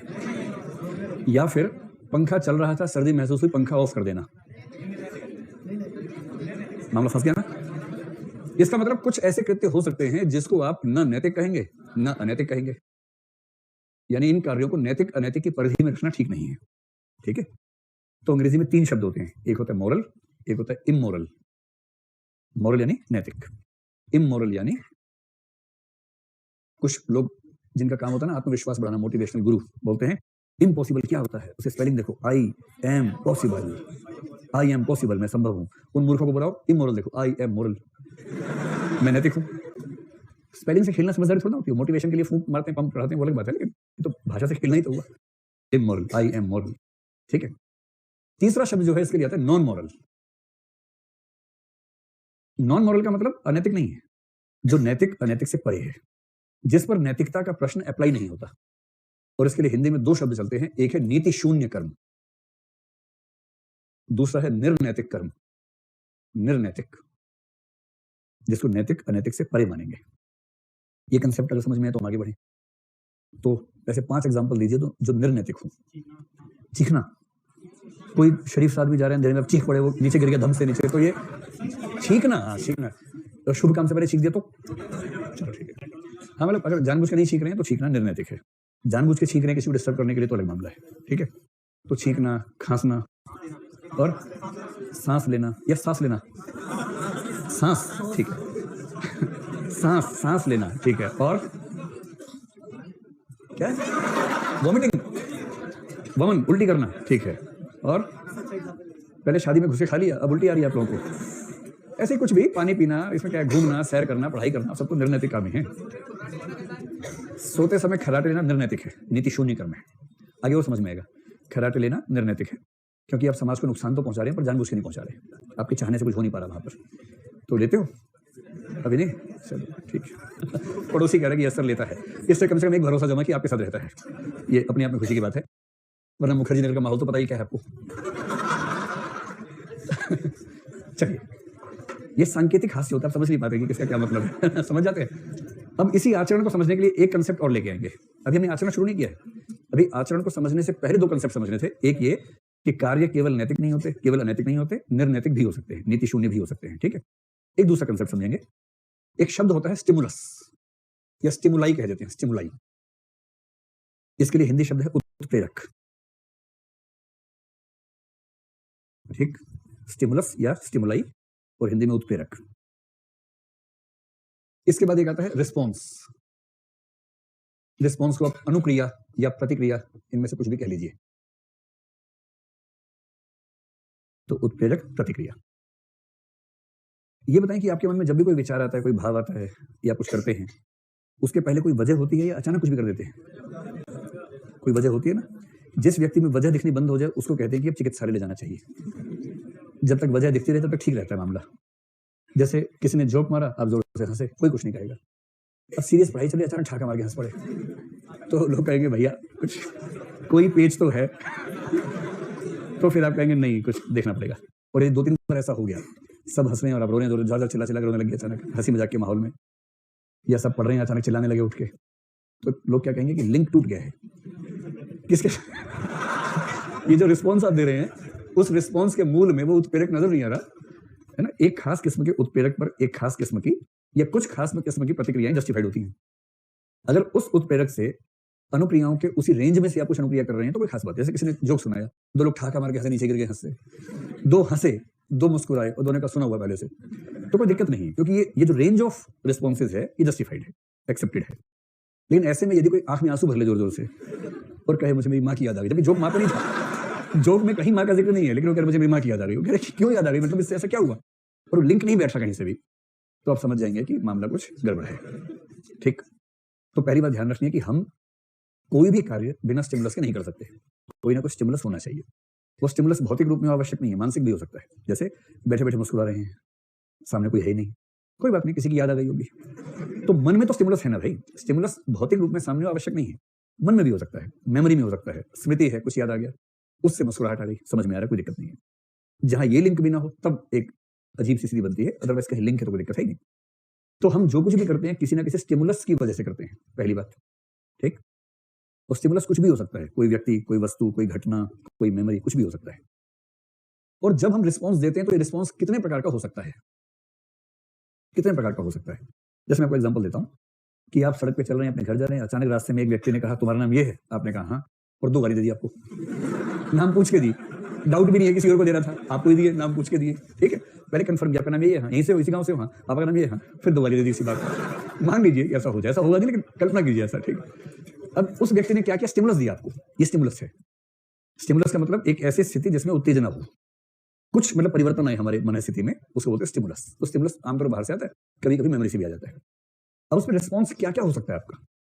एक रिस्पॉन्स तो हो सकता है कि आप उसकी बात सुने, आपको बहुत जोर से गुस्सा आए, बहुत जोर की फीलिंग आ गई, इमोशन आ गया, यानी भावना आपके मन में जोर से पैदा हो गई, बेशक वो गुस्से की भावना हो। ठीक है, भावना, संवेग, मनोविकार, अनुभूति, इन सबको लगभग समानार्थक मान के चलेंगे हम लोग। ठीक है, एक तो ये हो सकता है कि आपको बहुत जोर से गुस्सा है, आपने कुछ किया नहीं, क्योंकि आपको लगा कि जो आदमी इतना पूछ के गाली दे रहा है कि आप तो और भी हथियार लेके आए हो, क्या भरोसा भाई। तो काटे चाटे श्वान के 2 भांति विपरीत, रहीम कह गए हैं कि कुत्ता काटे तो दिक्कत, कुत्ता चाटे तो दिक्कत, ऐसे लोगों से दूर रहो। रहीमन ओछे नरन सो, बैर भरी ना प्रीत, गंदे लोगों से ना बैर अच्छा ना प्रीत अच्छी, उनसे दूर रहो जितना रह सके। तो आपने सोचा कि इससे कौन मुंह लगेगा, इससे दूर रहेंगे। एक तो ये हो सकता है गुस्सा तो आया पर आपने कुछ किया नहीं। दूसरा, मान लीजिए कोई आइंस्टीन टाइप का आदमी था, उसको गाली दी, उसे गुस्सा भी नहीं आ रहा, उसके मन में विचार आ रहे हैं, उसको लग रहा है कि ये क्यों गाली दे रहे हैं मुझे, व्यक्ति गाली क्यों देता है, गाली बनी ही क्यों संसार में, इस व्यक्ति के दिमाग में ऐसी क्या समस्या है, ये मनोविज्ञान का कौन सा रोग है। उसे गुस्सा नहीं आ रहा, उसे मन में विचार आ रहे हैं। ऐसा भी तो हो सकता है, रेयर ही सही, लेकिन ऐसा व्यक्ति हो सकता है कि उसके मन में गुस्सा, इमोशन नहीं आ रहा, विचार आ रहा है। ऐसा आपको भी होता होगा। जैसे मान लीजिए कोई छोटा सा बच्चा है ना, टिंगू सा है, 3-4 साल का, आप जा रहे हैं, गलती से उसकी बॉल पे आपको पैर पड़ गया, बॉल पिचक गई, बॉल टमाटर जैसी बॉल थी, पिचक गई, आपने जानबूझ के नहीं किया, आप उसकी हेल्प भी करना चाह रहे हैं, लेकिन नई बॉल कहां से दी आपको पता नहीं, और वो बर्दाश्त नहीं कर पा रहा, गाली दी जा रहा है आपको, जान से मार दूंगा तेरे को, ऐसे बोल रहा है टिंगू साहब। अब आपके मन में एक तो आ रहा है कि इसको एक लगाऊं, कसके उड़ता हो जाएगा अपने घर सीधा, और आपको लग रहा है छोटा सा बच्चा है, कितनी प्यारी प्यारी गालियां दे रहे हैं, इससे क्या मोल लेना है, और वो गालियां दे रहा है और आपको गुस्सा ही नहीं आ रहा, आप उसको देख के मुग्ध हुए जा रहे हैं, वात्सल्य का भाव आ रहा है आपके मन में, या विचार आ रहा है कि छोटा बच्चा गालियां तो कितना अच्छा लगता है, ये विचार मन में आ रहा है। ऐसा हो सकता है ना, ये जरूर थोड़ा गुस्सा ही आएगा आपके मन में। तीसरी स्थिति हो सकती है कि आप कोई एक्शन ले लें या कृत्य कर दे। उसने पूछा आपका नाम ये है, आपने कहा, उसने 2 गालियां दी, फिर आपने कहा अच्छा आपका नाम ये तो नहीं है, उसने कहा नहीं, तो 4 दी आपने, ले। और आपने कहा इस मामले में कंपटीशन मत करना भाई, बचपन से अभ्यास कर रहे हैं, प्रैक्टिस है, फ्लो की प्रैक्टिस है, बिना रुके 30-40 तक नहीं रुकते हम। ये तो यूपीएससी की तैयारी में आ गए तो शांत हो गए, वरना मूल प्रकृति वही है हमारी, बदले नहीं है हम अभी भी। और आपने दरादर उससे पूरा मुहावरा सुनाया, पहाड़ी की तरह से एकदम, एक एकम 2, 2 दूने 4 करके पूरा सुनाया, और फिर वो बेचारा आत्मरा होकर वापस लौटा। उसने कहा यही देखने आया था, बहुत ख्याति सुनी थी आपकी, यही चेक करने आया था कि दिल्ली जाके बदल तो नहीं गए। तो तीसरी स्थिति क्या हो सकती है कि आप कृत्य करें, कृत्य वाचिक भी हो सकता है, हाथ पैर से भी हो सकता है, वाचिक मतलब बोल के कुछ किया, हाथ पैर में 2 लगाए कस के उसको। लेकिन कृत्य जो होगा ये सीधा रिस्पॉन्स होगा या इधर से आएगा या इधर से आएगा। जब ये स्टिमुलस होगा सबसे पहले इमोशंस या थॉट्स पैदा होंगे। वो इमोशंस किसी एक्ट में कन्वर्ट हो भी सकते हैं, नहीं भी हो सकते हैं। जैसे गुस्सा आया, मार दूं, फिर मन में आया छोड़ो, नहीं मारा। दूसरा गुस्सा आया, मार दूं, मार दिया। लेकिन ये नहीं हो सकता गुस्सा आया नहीं और मार दिया। उसने गाली दी, गुस्सा आया नहीं, मार दिया कसके। ये पागलपन की निशानी है। इसलिए पहले आपको गुस्सा आना चाहिए, फिर आप एक्ट करेंगे। या विचार, जैसे विचार है गाली क्यों दे रहा है, इसको क्या दिक्कत है, फिर आप जाकर उसको चिकोटी काट लेंगे, बेटा ऐसे मत करो, गलत बात है। कह रहे मैं गाली दे रहा हूँ, कह रहे मैं इसलिए चिकोटी काट रहा हूँ, कैसे मत करो, गलत बात है। क्योंकि आपके मन में वैसे इमोशंस या विचार आ रहे हैं, आपको लग रहा है इसमें दया करनी चाहिए, क्या इसको मैं डांटूंगा, क्या मारूंगा। तो सार क्या निकला, किसी स्टिमुलस की सिचुएशन में जो रिस्पॉन्स होगा वो रिस्पॉन्स इमोशंस के रूप में आ सकता है, थॉट्स के रूप में आ सकता है, एक्ट के रूप में भी आ सकता है। लेकिन जब भी एक्ट के रूप में आएगा वो थ्रू इमोशंस या थ्रू थॉट्स, भावनाओं या विचारों के बाद आएगा, उनके रास्ते से आएगा। ठीक है, ये बातें एग्जैक्टली इस तरह से कोई पूछेगा नहीं आपसे, इससे सिर्फ इतना है कंसेप्ट एकदम क्लियर रहेगा, कुछ लिखते हुए आपको डाउट नहीं होगा कि आपको सारा कंसेप्ट समझ में आ जाएगा। चलिए, अब इन एक्शंस के अंतर्गत हमें समझना है कि कंडक्ट क्या होता है। आचरण दरअसल एक खास किस्म का एक्शन होता है। अब मैं आपसे एक बात और पूछता हूं, तो अब ये बताएं आप लोग, जैसे मान लीजिए आपकी उम्र के हिसाब से एग्जाम्पल दूं, एक लड़की ने पुलिस में जाके शिकायत कर दी एक लड़के के बारे में। हवलदार ने पूछा, बताओ बेटा क्या हुआ? तो उसने कहा, जी ये जो लड़का है ना, ये गलत सोचता है। मान लीजिए ऐसा बोला उसने। अब वो जो कांस्टेबल है उसने मुंह ऊपर किया, उसने कहा लिखना है क्या ये बताओ ना, क्या इसने तुम्हें परेशान किया? उसने नहीं, परेशान नहीं किया। तो क्या कोई ऐसी हरकत की जो खराब हरकत हो? नहीं, ऐसा कुछ नहीं किया। तो फिर क्या लिखूं? जी सोचता है गलत। फिर एक लड़का गया कि सर मेरी भी कंप्लेंट लिखो, ये मेरे बारे में बहुत खराब ख्याल रखती है। लिखो, इसके ख्यालात खराब है मेरे बारे में, इसकी भावनाएं खराब है मेरे बारे में। तो पुलिस ने पूछा, क्या इस लड़की ने तुम्हें छेड़ा है? तो लड़का बोला, नहीं छेड़ा तो नहीं है। क्या तुम अकेले पुल पार करते उस समय से सीटी बजाई तुम्हें देख के? तो उस लड़के ने कहा, नहीं इसने ऐसा भी कुछ नहीं किया, इस लड़की ने ऐसा कुछ नहीं किया।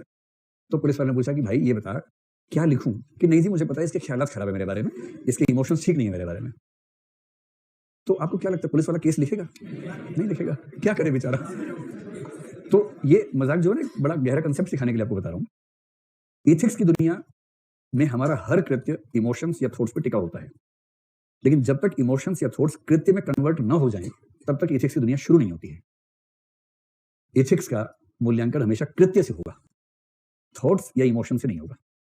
ध्यान रखना है, थॉट्स या इमोशंस जब कृत्य में कन्वर्ट होंगे तो कृत्य के मूल्यांकन में थॉट्स और इमोशंस भी शामिल हो जाएंगे, पर जब तक वो कृत्य में कन्वर्ट नहीं होंगे तब तक एथिक्स की दुनिया शुरू नहीं होगी। ये बात समझ में आ रही है आप लोगों को? इसलिए कोई मेरे बारे में ऐसा सोचता है, किसी के मन में से ख्याल आते हैं, किसी के मन में ये भावना मेरे बारे में है, ये ना एथिक्स की दुनिया का सवाल है, ना कानून की दुनिया का सवाल है। इस पर ना कोई केस चलेगा, ना कोई आलोचना होगी किसी की। आलोचना, केस, दंड ये सब तब शुरू होता है जब व्यक्ति कोई कृत्य करता है। हाँ, जब वो कृत्य करता है तो कृत्य में जुड़ जाता है उसके पीछे का भाव, उसके पीछे का विचार, जिसको मेंस रिया कहते हैं, उसका इरादा, उसकी इंटेंशन कहते हैं, वो शामिल है। इंटेंशन हो और एक्शन ना हो इस पर कोई सजा नहीं होती है। एक्शन हो, इंटेंशन ना हो, थोड़ी सजा होती है। एक्शन हो प्लस इंटेंशन हो, बड़ी सजा होती है। सिंपल सा फार्मूला समझ लीजिए, एक चीज है इंटेंशन, एक है एक्शन। इंटेंशन है, एक्शन नहीं है, कोई सजा नहीं होगी, ये पनिशमेंट है। एक्शन है, इंटेंशन नहीं थी, थोड़ी सजा होगी। गाड़ी चला रहे थे, ब्रेक फेल हो गई, सामने दो लोग आ गए, एक्सीडेंट हो गया, उनकी मौत हो गई, सजा होगी, थोड़ी सी होगी, अधिकतम 2 साल की होगी। चाहे 2 व्यक्ति मर गए हो, चाहे 10 मर जाए, चाहे 100 मर जाए, अधिकतम 2 साल, क्योंकि आपकी इंटेंशन नहीं थी। हाँ, आपकी सजा इसलिए होगी कि आपकी गाड़ी है, ब्रेक फेल अचानक नहीं होती है, आपने मेंटेनेंस का ध्यान नहीं रखा। अगर मेंटेनेंस का ध्यान रखते तो ब्रेक क्यों फेल होती? इसलिए गलती तो आपकी है, पर आपका इरादा किसी को मारने का नहीं था, इसलिए आपको सजा सिर्फ इतनी मिलेगी कि आप अगली बार से ऐसी गुस्ताखी या केयरलेसनेस ना करें, इसकी सजा मिलेगी। और यदि इंटेंशन भी है और एक्शन भी है तो पूरी सजा मिलेगी, भरपूर सजा मिलेगी।